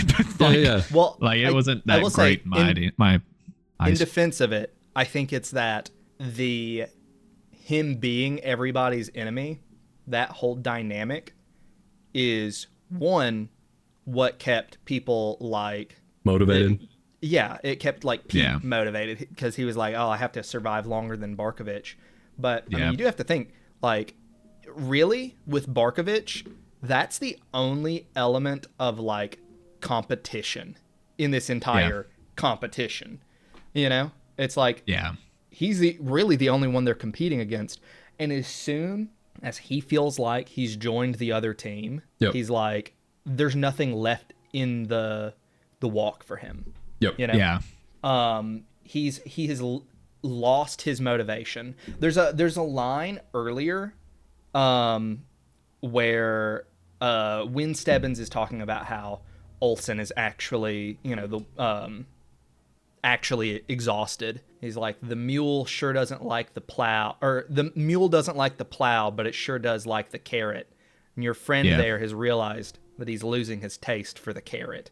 Mm-hmm. Yeah. So it's basically like he's realizing he doesn't care enough about what's on the other side of the walk to keep moving. Yep. Oh, okay. And I think here what you're kind of seeing is that same sort of deal. It's that whatever basically Barkovich is realizing that what he actually wants isn't waiting for him on the other side of the walk if he outlasts everybody and knows that they all died believing he was a killer and having hated him. Yep. It's that what he really wants, he can only achieve by making up with them now, losing his motivation, and just dying for it. He does also mention that he never really had friends, so maybe his goal was to make friends on this. Yeah. He even brings up that his dad always told him that like having friends, not just like having friends is good, but like every man needs to have some friends. Yeah. Yeah. And then him knowing that he doesn't have that and that his time is running out. It's like the moment he gets it, he's like, that's all I need. That was my goal. I'm done. Which is one thing that I do enjoy about this, but it makes me wonder like how I would handle Barkovich in this moment. Like walking along when he comes up, if he's leaning on you, asking you, why didn't Pete include you in the deal? Like, are you going to be nice to him like Ray was? Are you going to be mean to him, tell him to go away? Are you just going to ignore him, kind of probably what Stebbins would do? Like, how are you going to handle this guy that you have already seen is not quite handling all of this really well? How are you going to handle Barkovich? I think I'd be nice to him. I know at this point everybody's tired, and he's just trying to make friends. I'm also I don't like me as a person don't like confrontation. So if somebody did this to me in real life, I'd probably be like, yeah, we're good, bro. It's all good. We're hanging out. He's having a good time. You know what I'm saying, man? Hanging out. So I think I'd be nice to him. I actually have had situations like this before where somebody was like mean to me before, and then they came up and they're like, I was just fucking around, all right? And I was like, yeah, I know. You're good. Yeah. So I definitely would probably just be nice to him and hear him out. I would say you should kill yourself with that spoon. I know you have a spoon in your pocket. Get it out. He's got it in his hand. He's like chewing on it at one point. He was eating food and then he starts chewing on the spoon a little bit. Oh, that's horrible. So he's got it like in his hand during this. So one thing I'll say that's just a fun little detail. In the book, he does not have a spoon. He just grabs his windpipe hard enough and like crushes it and rips it out. Oh, yeah. What the hell? I think that would have been more intense than him stabbing himself in the neck a bunch of times. They should have done that. Yeah, especially with the fork or the spoon. The spoon. I'm like, yeah. spoon? Yeah. I don't know. I think that I'd probably be nice to him. Yeah. Just because I don't know. I'll be honest. I don't know. Because like knowing me, after any time I've stayed up and I get really tired, I'm really irritable. Like if I get hungry, it doesn't really bother me. If I get tired, I'm not a fun person to be around. Yeah. So at this point, I am tired. I probably would either like don't touch me kind of thing, or would just completely ignore him because I am checked out because I haven't had any sleep and it's been days at this point. So as much as I would want to be nice to him, I think with how far into the walk that they already are and with everything that has happened, Barkovich, I'm just walking. I don't know what you want from me anymore. I am just here walking. Leave me alone. Yeah. I do also think that there's an element of it is like, I'm going to be a jerk to you so that I can get those feelings out so that I'm not turning them on the people I actually care about. Yeah. Part of me is like, well, I wonder if anyone would have still been friends this late into it if they hadn't had someone like Barkovich to make their collective enemy. To shift that all onto. Maybe. Yeah. Right. Because you do see for a moment with, Ray turning on Pete. Yeah. You also see it with Pete calling out, like, after the first night, everybody's tired. Hank is walking along, and he's just like, leave me alone. He doesn't want anybody to bother him and stuff. And even Art tells Pete to leave Hank alone because he didn't have a good night. Like, everybody is tired and doesn't want to talk. But Pete, being Pete, continues through that. And then they all end up coming around to having a good time. But it's because there is a big enough dynamic to keep all of that going. I think at least Ray and Pete would still be friends because Pete kind of, he I don't know, he felt like some kind of attachment to Ray, like right from the start. Like, yeah, when they walk in and they're both got the heavier build and stuff. Yeah, they're immediately like straight buddies, and then they hang out for so long that I feel like they probably would have been, even without Barkovich, they probably would have helped each other out throughout the whole thing. That's probably true. Because Pete is kind of like, he even says, he's like a glass half full kind of guy. He likes to see things, the bright way. Which is probably why after that first day, he was trying to uplift everybody because he saw morale was down. So he was like, come on, it's not so bad. We're just walking. Oh, man. For 25 hours, it's fine. I'm looking at the next scene and just like this next scene, all of that gets so hard. It's like, yeah, you're just walking. It's not good anymore. Yeah. You need some uplifting stuff happening because this stuff hurts. I'll say there's one thing that we need to talk about before we get into this, which is that at one point, I think it's Collie, who's basically like, oh man, you're lucky that you're the walker from the home state because you'll get to see your family again before this is all over. You'll get to see your mom. Yeah. And Pete's like, I don't know. I think that might actually be worse. Yep. Yeah. They're 286 miles in at this point, and they've finally arrived in Ray's hometown, which, as we established, is this. And right as they get to the hometown, his sole of one of his shoes falls off. Yeah. And so the problem is he's walking kind of at a limp at this point, and everybody tells him he needs to take them off because, one, it's harder to walk when you're uneven, but also the nails in the bottom of the boot are going to start to poke through, and that's going to make it worse. So he rips his shoes off, and you can see his socks at this point, and they are also covered in blood.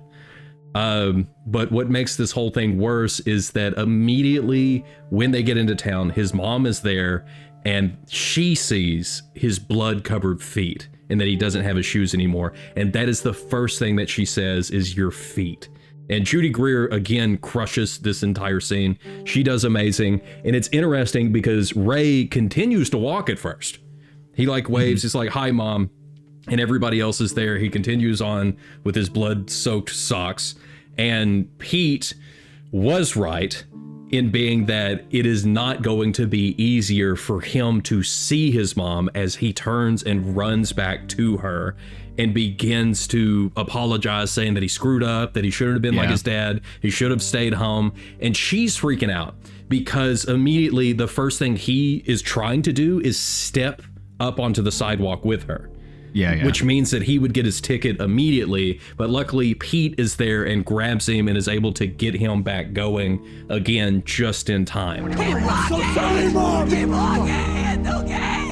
But the whole like problem of this, it's like, yeah, he gets to see his mom again. He gets to get these feelings out before the end because he doesn't know if he's going to make it. But at the same time, like if she wasn't there, he wouldn't have had to worry about that. Is that good for him to get those feelings out with that one last time of being able to see her and like, have that moment? I don't know, because it might be good for Ray, but for her, like Pete even calls it out, like, don't do this in front of her. Yeah.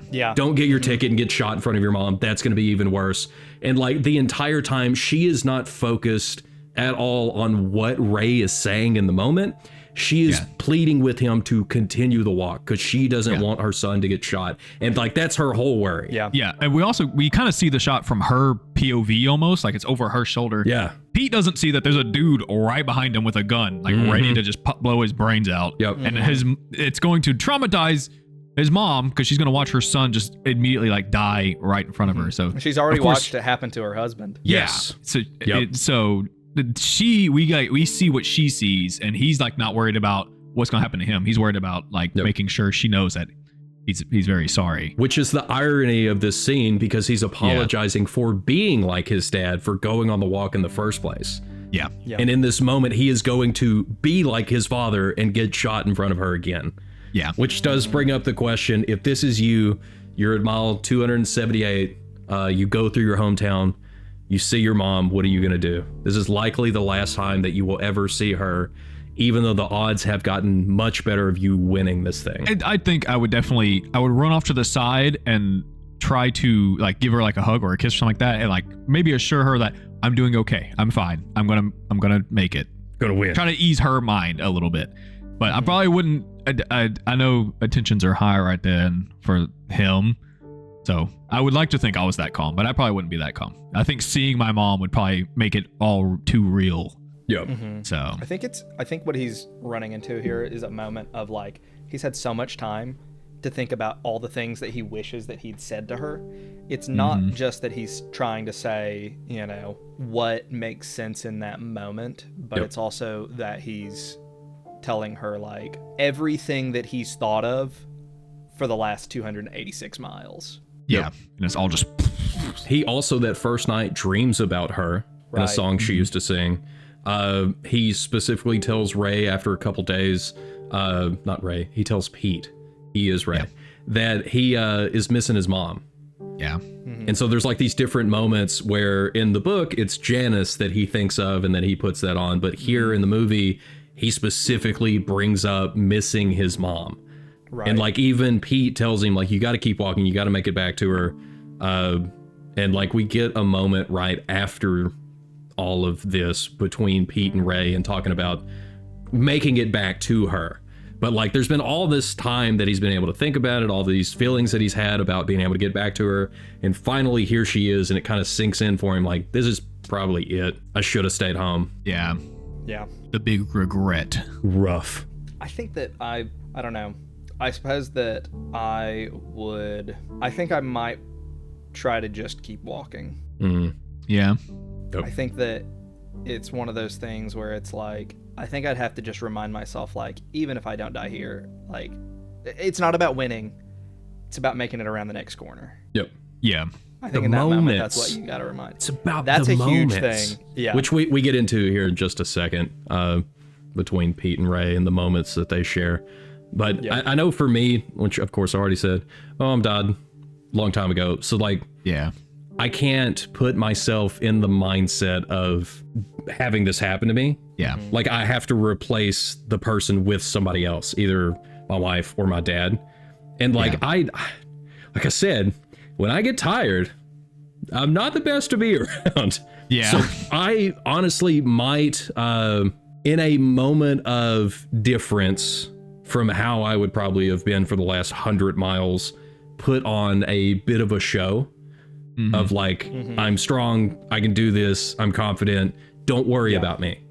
Like, I've got this, and like walk through my hometown being proud to be there, you know, to encourage them more so than myself. Yeah. And I think that more than anything kind of comes back to, honestly, like the struggle with even looking at this story through like a hypothetical lens is that for every single one of the walkers, the person they are on this side of the starting line versus the other, it's two totally different people, you know? Yeah.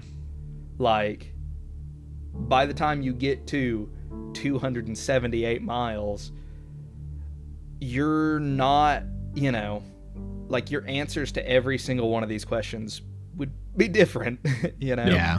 And I think that's kind of what makes the movie for me, is like you end up putting yourself in the mindset, you put yourself in their shoes, you walk a mile in their shoes, or a bunch of miles in this case, or 200 and something, 78, and like you get to this point and you are thinking of all the things that you would do, the relationships that you've made, the relationships that you already had, like all of this. So like for me, even when I was writing the script and stuff, I put in, I'm crying after watching this whole scene. Yeah. Like seeing Judy Greer just like have such fear about her son, but also like you understand what Ray did for trying to go back to her. You understand Pete's fear of losing his best friend, and like so much stuff is going on. Like it just hits so hard. And for me, this scene really makes the movie something special. And the reason that I watched it, then I think watched it again like 2 days later, because I'm like, I gotta watch it again.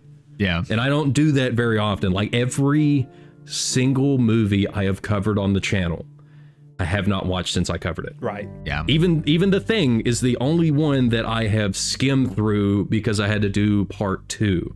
Okay. But I have not sat down and watched any of the movies, because normally I watch them go into such detail that I'm like, I know the story like the back of my hand. I don't want to watch it. But this one, I think this one will be different, just because like I do want to experience the story. Like I'd like to experience these feelings. Like I like the emotional side of it. That's why I'm probably the biggest baby in the scary movie space, because I cry in way too many of my videos, and I definitely cried here. If I was covering this on my own, I would be sobbing right now. I think if you watch this movie and don't cry at some point, you're not human. You don't have any emotions. Yeah, absolutely. I mean, that's the point. It's impossible. And that's why I think I liked Barkovich in his character, because it pulled away from being a cartoony kind of villain over to Crowmudgeon staring into my soul right now. Over to like everybody remembering that the real villain in all of this is just the walk itself. It's not even the major at this point. It is like just the walk, surviving this walk, and getting through this moment. Early on in the movie, there's a conversation that Pete and Ray share where Pete basically encourages Ray not to think of, you know, basically where he'll be wherever the walk ends or wherever he gets his ticket. It's all about just the moment that they're currently in. And I kind of interpreted that as almost him saying, like, don't think about how things are going to be, just consider how it currently is. You know, focus not on the walk, but on the next step that you've got to take. And ultimately, I think that's kind of where like Hank ends up for a lot of the movie. It's like he's not thinking about anything. He's just thinking about how hard it is to walk, really. Yeah. It's like one of the things I wrote down was like, to get through the walk, kind of pulling on the line from Stebbins, sometimes you have to remember the stick, sometimes you remember the carrot, and at other times, the best times, you remember nothing at all. There's almost like an enlightenment kind of a thing that, you know, is contained within that.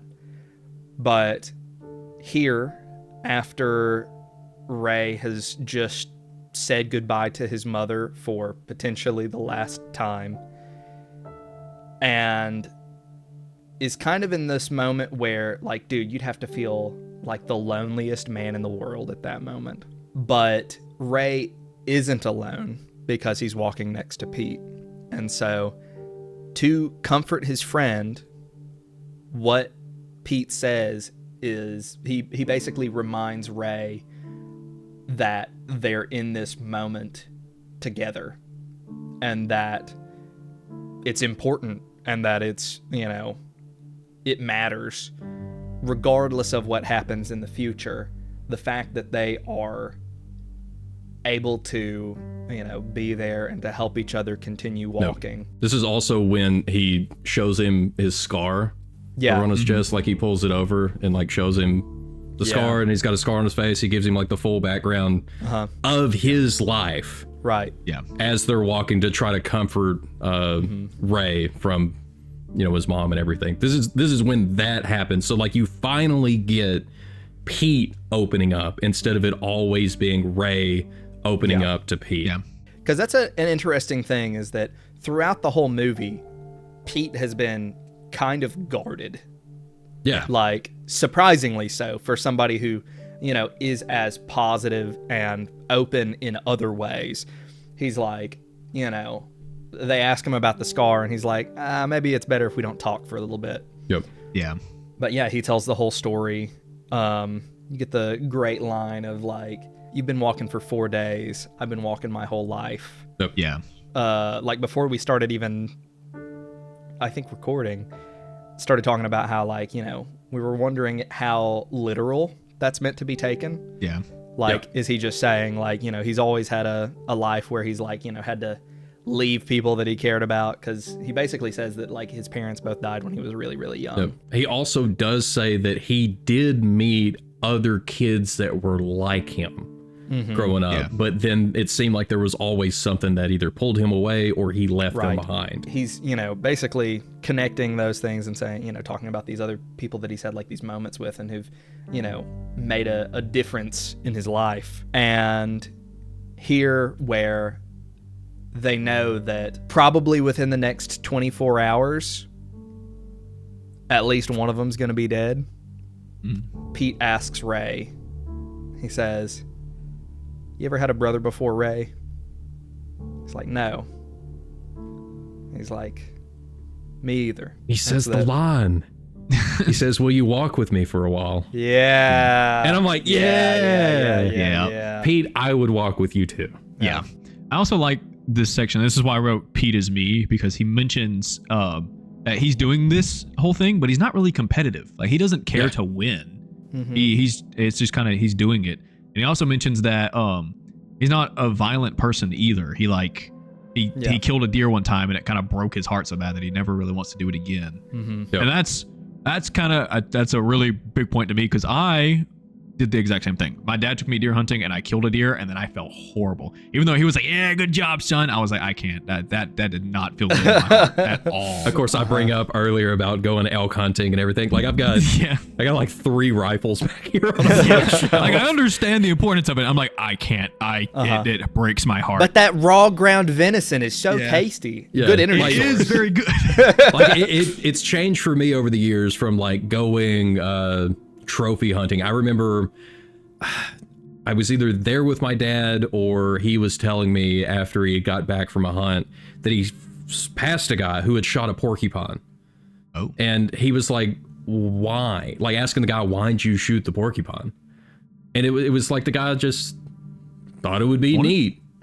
Yeah. And it's like, that for me is a little weird. Now, most of the time when I go hunting, it is for the meat. Like, when we went elk hunting, I'm like, there's so much meat that I would be able to, you know, put in the freezer and help the rest of the family. The last time I killed a deer, I killed 2 in one day.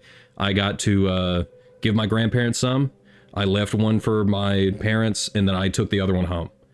Yeah. And so I'm like, I get to specifically feed those around me. And I think that's awesome. But I fully understand, like, some people having an aversion to killing, but also like, when Pete brings this up, he's trying to explain how difficult it is to take a life from anything, even more so with Ray's wish to kill the major. Exactly. That's what I mean. It's like all this death is like surrounding him, and he's trying to stay positive. And you know, it's probably taking a toll on him. Right. But he even mentions that he's not competitive. He doesn't care to win. But he's walking this long because of Ray. He's walking for Ray because he made such a great friend that he wants to spend as much time as possible with this friend, now brother, that he's met on this long walk. If I'm not mistaken, it's that they agree that, or at the very least, Pete encourages Ray that if Ray wins, that he'll use his wish to make the world better and not use his wish to get revenge. Nope. To find the light in all this darkness. Yeah. Right. Very philosophical. Yep. Is exactly what they need to do, because time is running out. And Kingnusmi, I don't know if you realized it, but you covered Hank's death, you covered Barkovich's death, and now, if you would, cover Collie Parker's death. Sure, yeah, I love dying. So there's this guy, Collie Parker. He's the Native American one, yes. right? Yep. Yes.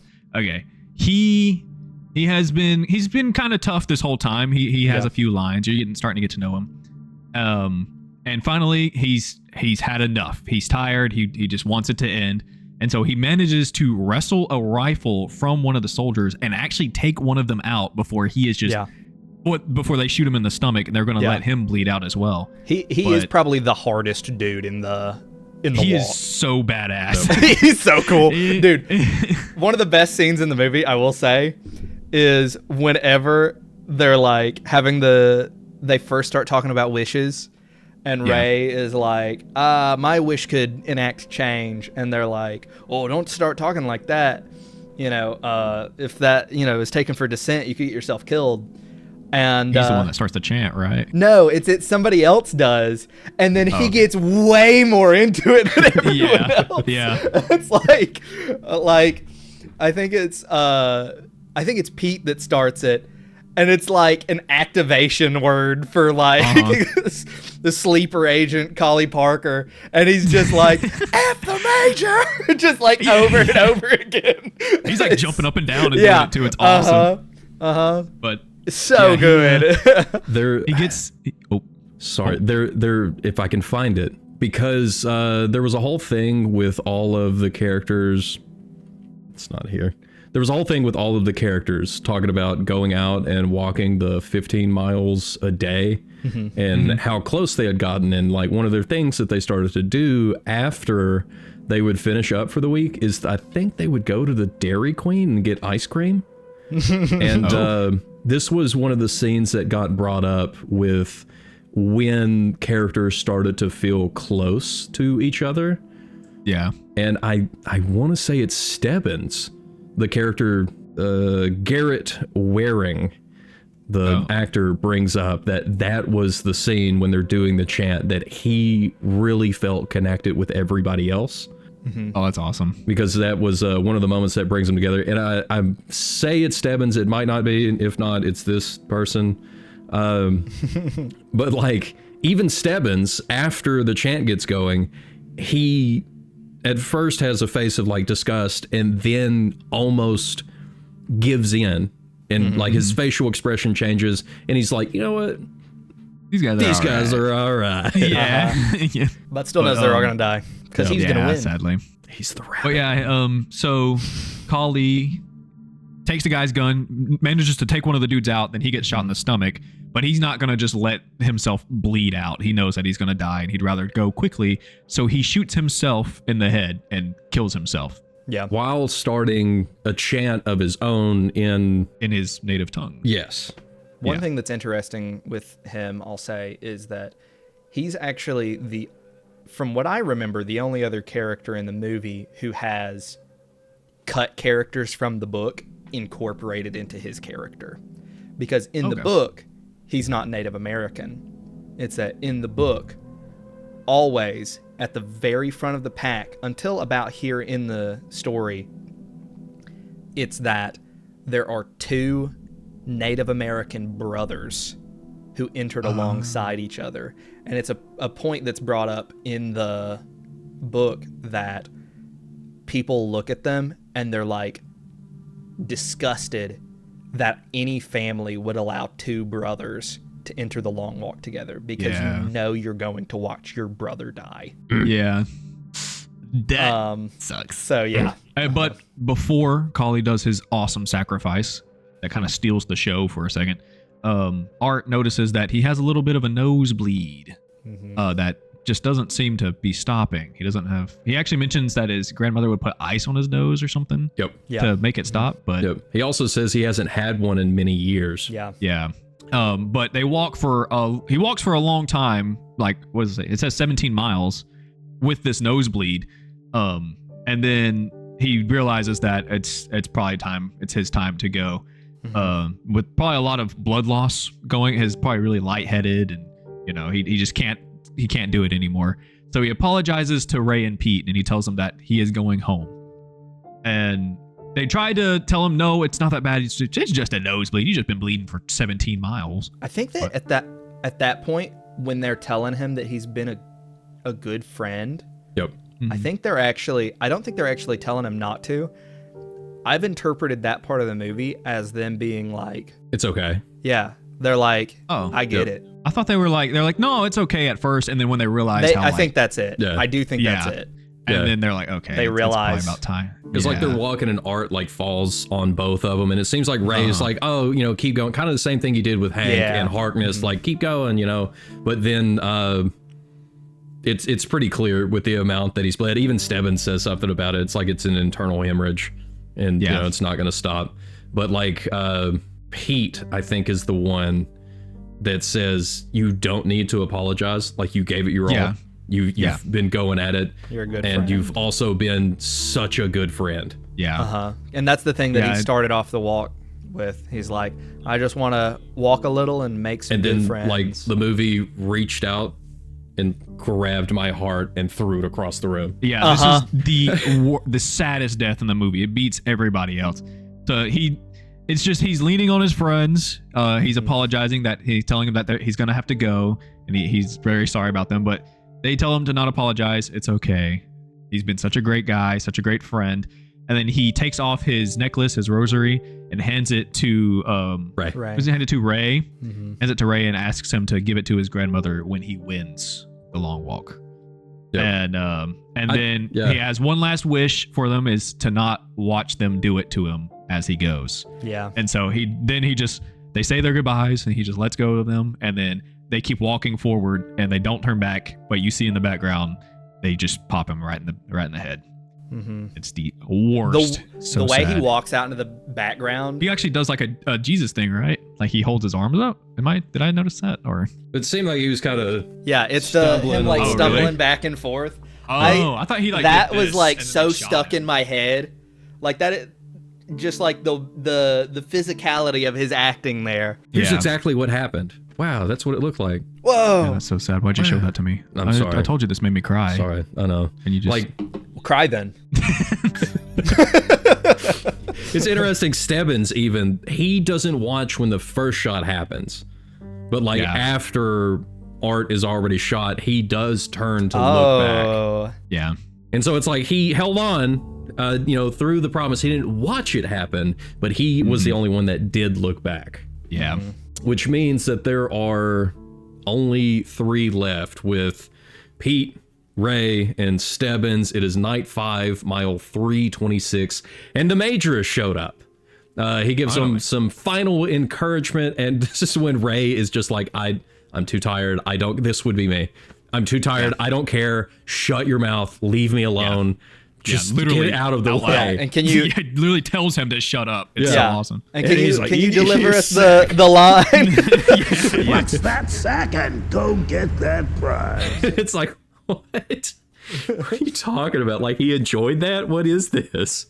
Yeah, so that is actually one of the things that I think is super interesting, though, is the fact that they go through this whole walk thinking that if they say stuff like that about the Major, that it's going to, like, get them shot. Yeah. And then when they actually say that to his face, he doesn't care because he's so far above them and so untouchable that it's just like, it's like, what does a person care if an ant hates them? Yep. Yeah. It's the whole thing. Like, he's always standing up above them. He's always riding in front of them. He's always got his glasses so nobody can ever see his eyes. He's always clean. Yeah, always it's like refreshed. this figure of him being up above them, literally through the movie. I think the glasses part, it's like something like, eyes are the window to the soul. Yeah. He kind of seems soulless because we never see his eyes. We never see what his emotions or anything. And Mark Hamill specifically brought up 2 things that I found. One, he was in the movie The Life of Chuck the same year as this one, but they recorded that one first. And since that was a Stephen King story, Stephen King ran into him. And I think it was when they were considering him to play the Major, but he wasn't sure. But Stephen King specifically said, the Major. Oh, and really? That kind of got him to want to play the character. And there was like a whole bunch of stuff with the story he wasn't sure about. But when they explained to him that it's not just about him being the evil person and like killing kids, but it's about the story of them together, that got him to want to be the Major. But he also specifically said afterwards, this is the most vile character that he has ever played in his life. And that was why he enjoyed playing this character. Dude played Yeah. the Joker. I know, like out of all the characters, but I think he means like other than voice acting and having to just do the role. Like he had to be there and be this person. Like now he is, when you see his face, like in the movie, like you know it's him.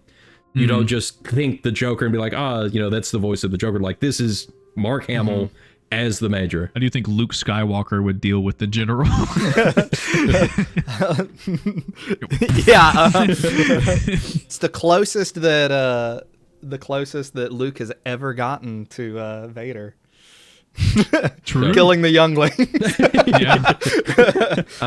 And then after telling the Major to shut up and go away, we have Stebbins, who earlier, when Collie was still there, was trying to get everyone to agree to not help each other anymore. Yeah.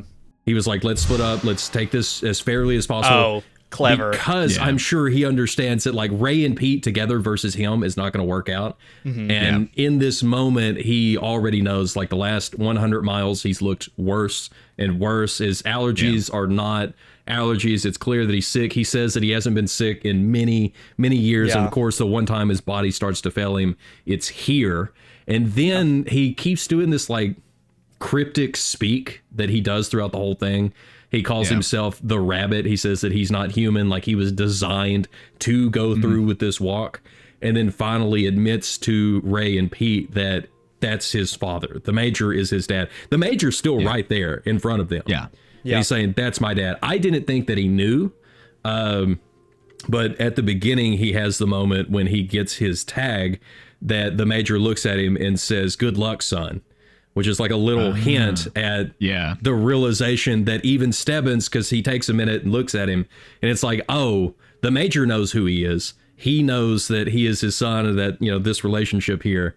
But no longer does he care about getting his wish of being accepted into the Major's home, but instead he sees the bond that was made between Ray and Pete being more important than the bond that he is never really going to have with his father. Yeah. So he lets them continue on and just stops walking. I do want to say he kind of looks like a corpse at this point. Like he's Stebbins? He was like really pushing. Yeah, he's like white as a ghost. It looks like he's already dead by this point. So it's another situation of he knew it was his time. He's like, I can't keep going. Like right before he does, he asks if they think it's going to rain because he always liked the rain. And then right after he dies, it starts to rain. Raining. I just thought of Full Metal Alchemist. You guys, Terrible day for rain. Terrible day for rain. I thought that was going to be one of those scenes. What'd you point at, Polter? He starts crying. I have a poster just like this one that is one of the banners for Attack on Titan. I have a Full Metal Alchemist poster. Full Metal It is Full Metal Alchemist. This one is not Brotherhood. I didn't realize when I bought it because there's no words. It's just kind of based Al and Edward on it. Oh yeah, that's immediately what I thought of. I thought that he was going to start crying or something. Yeah, and I was like, oh, anime reference. He pulls his hat down.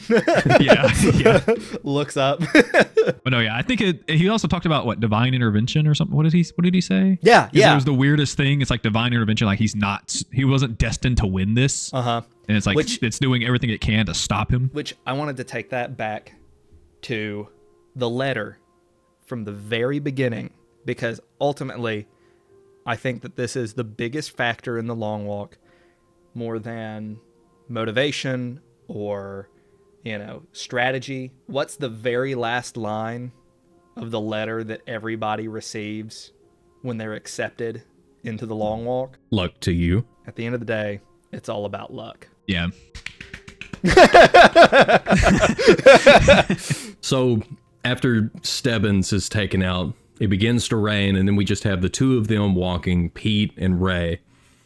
And they make it into the town where there are crowds of people, since now at this point there are crowds that are allowed by the Major to not only encourage them and to walk with them, but to also witness the Major being the one to shoot the last, I guess the second to last one.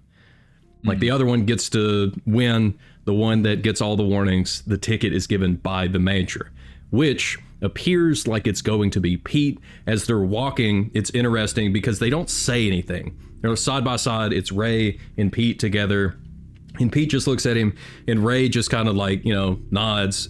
And it's like you can tell Pete is thinking through how this is going to play out. Yeah. And he just stops. And he gets down. He sits down in the middle of the road, like he's getting his warnings. Ray's freaking out. Pete's like, go on, go home to your mom. It's fine. Because in this moment, if both of them were to not continue walking, because Pete stopped first and got his warning before Ray did, he would still lose. So the only way to keep it going is for Ray to grab Pete, which he does. He gets him back up, and they begin walking again. And just as they do, he says specifically, walk with me a little while. Again, the line that Pete used on Ray, Ray says back to Pete.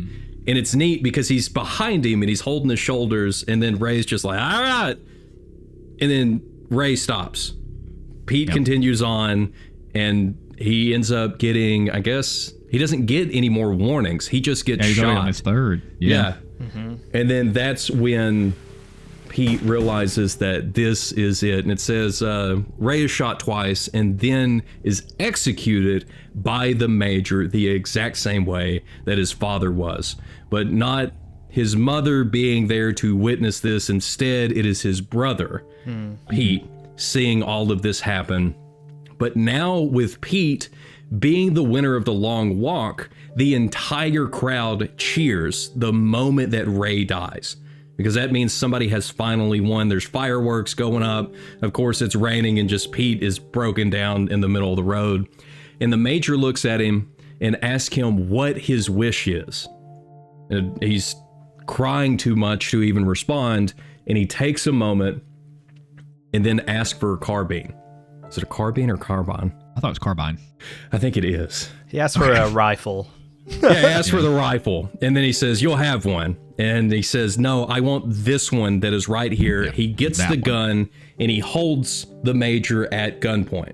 But the Major specifically tells everybody not to shoot. He says, this one wants to change the world, not to do this. He wants to make the world a better place. Yes. And so it comes down to the question of which one are you doing? You've already wasted your wish. You got your wish granted by getting the gun. Yeah. Do you pull the trigger? In this moment, probably. You're already there.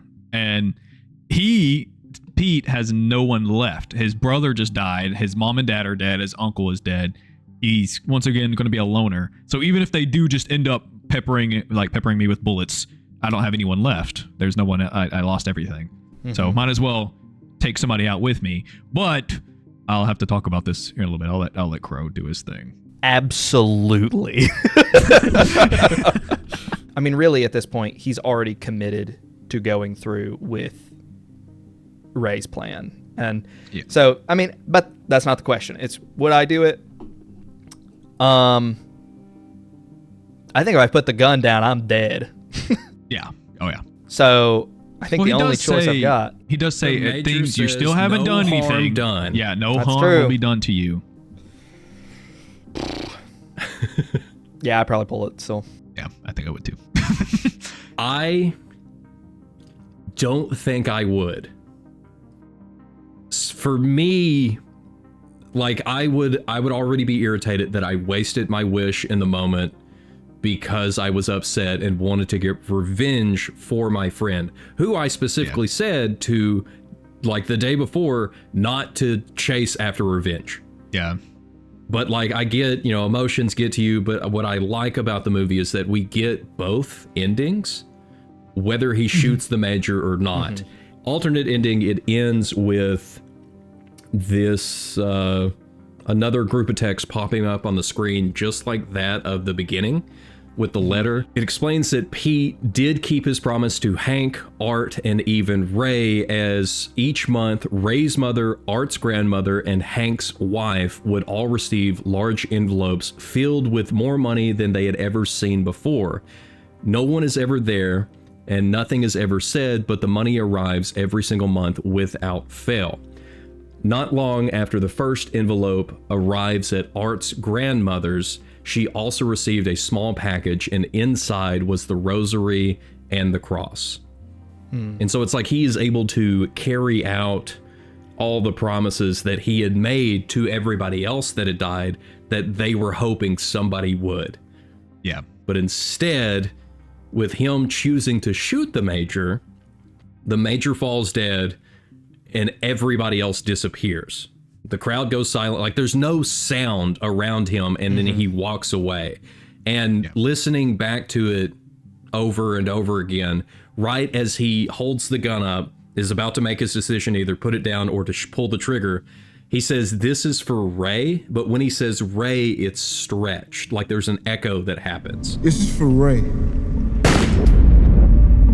And then he pulls the trigger, and we see there are no guards around him, but the Major falls dead, and then there's nobody else there, and he walks off alone. Which makes me think the moment he says this is for Ray, he never got the chance to pull the trigger in the first place. Yeah, they just popped him. That was it. Yeah. That's how I took it. I also did that, because he does just turn around and keep walking. And I was like, maybe he's like walking to. I've been walking gates. my whole life. Yeah, yeah. He's walking home. Yep. That's how I took it. Now that we've said it, can I?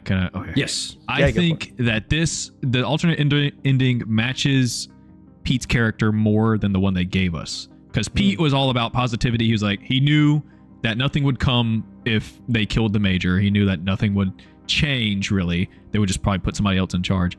And he wanted to make things better. And the only way to make things better is to win the long walk. So I feel like him shooting him kind of just destroys like everything that he stood for. But then again, you did just watch your best friend get shot by this guy. Probably very mad.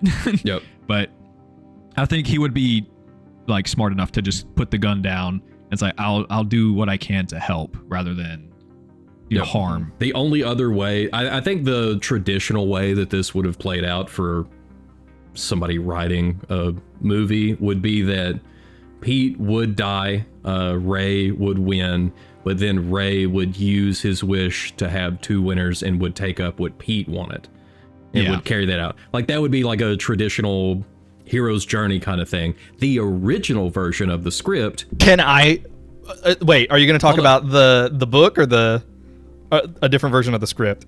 A different version of the script. I know the book ending is also different. Yeah. But in the original version of the script, it was Ray and Stebbins that was supposed to carry it out, and Stebbins was going to be, he was going to, I guess, collapse because of his sickness after they walk even further, farther, because it's distance. I keep doing that. So Southernism. It would end up being Ray winning out in the end, and I guess doing like what Pete said and carrying that out. But Stebbins was going to be next. But then after they went through the script a second time and a third time, everybody was like, it just doesn't feel right to switch that up. So they were like, we want to carry that storyline between Ray and Pete all the way through the end, which I think makes it way more impactful. Yeah, it definitely hits harder. Now, this differs greatly from that of the book. I'm so glad you brought this up. So, the ending of the book, and I will say, I massively prefer the theatrical ending. Like, so here was my experience. Let me go ahead and tell you the book ending first. In the book, it is Ray and Stebbins in the end. Stebbins isn't sick in the book. It's just that Ray... That was Scram. Right. It's that Ray goes into the place that Olsen... that Hank was in. Of just being like, he's not thinking about anything. Like, legitimately, it's that he stops caring. He when it's him and Stebbins walking... After going this whole time being like, I'm doing this to, get back to my mom and my girlfriend. By the end of the book, Ray has forgotten about them completely. Oh, shit. It's like he's been erased from his body. And Stebbins eventually just collapses. Ray turns around, stops walking for a second, looks at Stebbins' corpse, says his name a couple of times, and then they come up and they start congratulating him for having won. And Ray hallucinates someone passing him, walking down the road.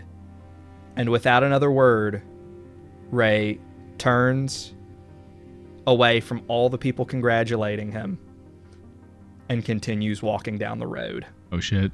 The whole point of the long walk, in my mind, is about how the walk ruins people. Yeah. In the original ending, it's that you've got Ray being turned from this person who's fighting tooth and nail to get back to his family into this being that has no personality left anymore, that exists only to walk. And so for me, whenever they have the, find the light in the darkness scene, I was like, man, they better not take this in the direction of being like, here's how this character, lets go of their, their brokenness and grows. Because I'm like, that's not the point. And so the moment that I was like, if, Ray wins, and then I could see what was coming. I was like, man, they're going to do this thing where Pete's going to get down on one knee, then Ray's going to take his wish. Yeah. You start seeing that play out on screen and you're like, no! Yeah, I was like, man, they totally missed the point of the book. Yep. Yeah. And then when Pete gets back up and Ray pushes him forward, I was still like, this thought came into my mind. I was like, hold on, they could totally save this though. If instead of Pete laying down his life and Ray taking his wish, if they flipped that, I was like, if Pete asks for the carbine, I'm gonna freak out. and the second exactly he what did, I was like almost out of my seat in the theater. You're like, they wouldn't. They can't. Because They have to. that's the reason I think that the theatrical ending is perfect, is because of the fact that The Long Walk is a story about the long walk ruining people. Yep. And it's that it takes Pete, who is this person of almost infinite optimism, and it shows that the long walk is enough to take a person like that and to make them stoop into the depths, turn on their values, and just do the only thing that they know how to do anymore, which is to keep walking. Yep. Now, I do want to clarify. If it was me, I would not pull the trigger. Between the alternate version and the theatrical version, if I was there, it would end up being the alternate version. I am glad they went with the theatrical version. Have y'all seen The Wicker Man, the original from 1973? That's next up on the list. I won't spoil it. I probably will cover it here because I am too nervous. Bees! No. I am too nervous to cover it on the that channel one. My favorite movie. because any time somebody has covered it and put clips in, like to cover it like a normal traditional commentary video, it gets like copyright struck immediately by Studio Canal. But to cover it in like more of this format, I think would work good. The ending of that had me standing up because I was like, there's nobody that does this. Nobody is going to carry out what is about to happen. Like there's always a redemption thing. There's always this, we've got to make a happy ending. Yeah. Nah, man. Anytime like I watch an anime and I'm like, like One Piece or Naruto and they kill off a character, I'm like, yes, they had the guts to finally kill somebody off, and then they ultimately bring them back, and then I get upset because I'm like, Yep. "What? Just let them be dead." And so What could they for bring this back? movie to, like, and everybody that died during the, like, all of this destruction I happened, forgot and about then that. everybody was fine, and it's like, oh, we're I thought you were okay. talking about. Gotta- I just pictured, and I was like, "Stay dead." What are you talking Yeah, about? like the only one though. Bleep out Yeah. all of these names for for people being like, why are there Naruto spoilers in my long walk If you haven't seen video? Naruto now, you're never watching true. it. Dude. It's true. I am Yeah. never going to watch Naruto. See, You should. It's so good. It's so good. But like, you know, it's to have a story that is willing to carry out such a tragic ending, because it's like we can always hope for a positive ending, but it's like this is a scary movie. Like, let it be tragic. Like Right. me covering a short stay in hell on the main channel, like still working on that video, but like that story, they're in hell. Like, it's not going to end in a positive light. It's not going to be happy. Like, everything is awful. That's the point. Like, Yeah. let that be the point. So it's always nice whenever you watch a movie or you watch something and they carry the point of the movie out over somebody's moral choices. Even though, again, if it was me here, my moral choices and how upset I would be with the major would not be enough for me to pull the trigger. I would put it down and take care of everybody else, since nobody else is going to. Well, you say that. That sounds like you're but saying in the you're gonna. heat of the That moment, sounds like you're saying that instead of shooting the major, you're just gonna start shooting the crowd. I'm going to use this carbine everywhere I can. Yeah. like, you can't control the country if there's no country. I want a nuke. But no, like what I was gonna say is, you in the heat of the moment, you don't know what you're gonna do. Like what Crow said, the long walk broke Pete. Yeah. Like somebody that I was like, that's like completely against everything he's been talking about. He's like the light. He doesn't think anybody should die. He doesn't like killing. Yep. He talked about it. He talked about like killing the deer, like hurt his heart. In the heat of that moment, you're probably so mad that you're like, I don't care Yeah. anymore. I'd much rather see this guy die than. If it's me, I know I'm not like Pete. Yeah. I am not So- going to be that positive. At that moment, like, I'd probably be more like the actual book. I would just keep walking, being like, that's cool, dude. Yeah. I'm Glad I just won. gonna keep going. What else is there? All right. But that brings up the question, and the final question that I have. In the end, when you're walking with your brother, would you have chosen to stop and to sacrifice yourself for the other? Probably, yeah. Crow's thinking. Yeah, He's thinking so hard. dude, I don't know. I probably would, because I don't know. When I make a friend with somebody, I like fully embrace them. So if I had somebody like Pete, I would definitely do what Ray did, because Yeah. Pete's I'm like, he's the light of the world. He needs to stay around. He's much better than I. So he deserves to win, even if it's gonna make my mom a little sad. So yeah, I would probably lay down my life for him. I think with my strategy that I've laid out before, that, you know, my idea was I've got to have a lot of connections. I think I'd probably have to keep walking. Yeah. I just don't think that if I'm in this position, I don't think that. Rather, I don't think I could get to this position if I was of a mindset where I was okay with stopping for any reason. Yeah. Mm-hmm. So yeah, that's my answer. I think I would probably just have to keep walking. Yeah. I think if it was me, instead of, like, if I was Ray, Pete got down, instead of allowing him. What is this, Fortnite? He gets downed. Sorry. As long as he crawls at 3 miles an hour, he's good. Now that I've already introduced one Zoomer brain thing into this, I'll go ahead and say another that is gonna. I wouldn't have said a second ago because it would have totally derailed things. About 5 minutes ago, I realized that Polter's bandana looks like the snout of one of the pigs from Angry Birds. Oh my god.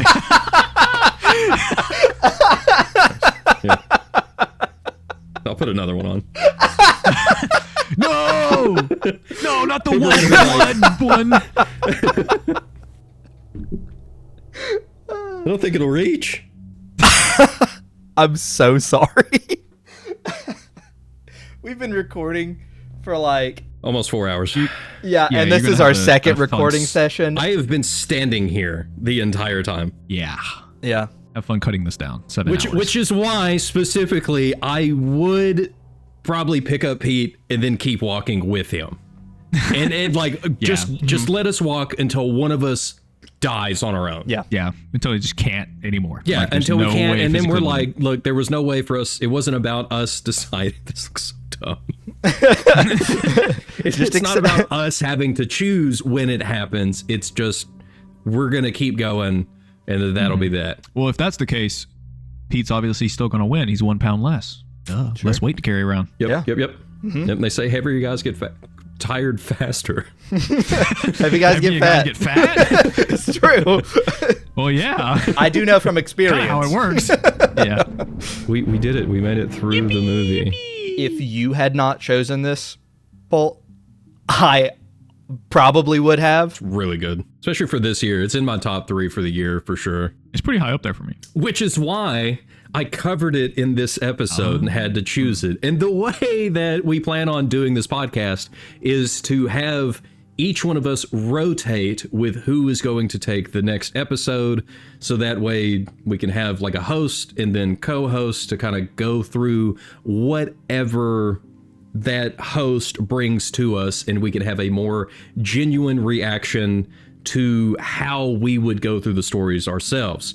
And that's why the next episode is going to be Mr. Kingnusmi, the winner of the long walk. Did it. No, wait, I killed sorry. him. I'm I killed apology. the man. No, I'm sorry. No, you said that you would give up your life, and Crow said that he would continue walking. You did die, so Getting yep. to talk about a slasher movie on a podcast is a pretty crappy wish, especially because nobody knows what slasher movies are or what heard of it. podcasts are. They're not. Yep. It's the 1960s. My wish is that people would be allowed to smoke on the long walk. If you have any recommendations or suggestions about how we should go about doing the podcast, or if you have anything you would like to see us cover, let us know down in the comments. I know that we're posting all 3 of the first episodes at the same time, so each one of our own individual audiences can see their favorite host, which is, of course, me, because I was first. Do not judge the way that this episode will turn out, because this was the first. We've tried so hard, I promise. We did, We yes. did. We put everything into this just for you. And I'm glad you're here. I guess there's only one thing left to do. That's to split up. It's the thing. Yeah.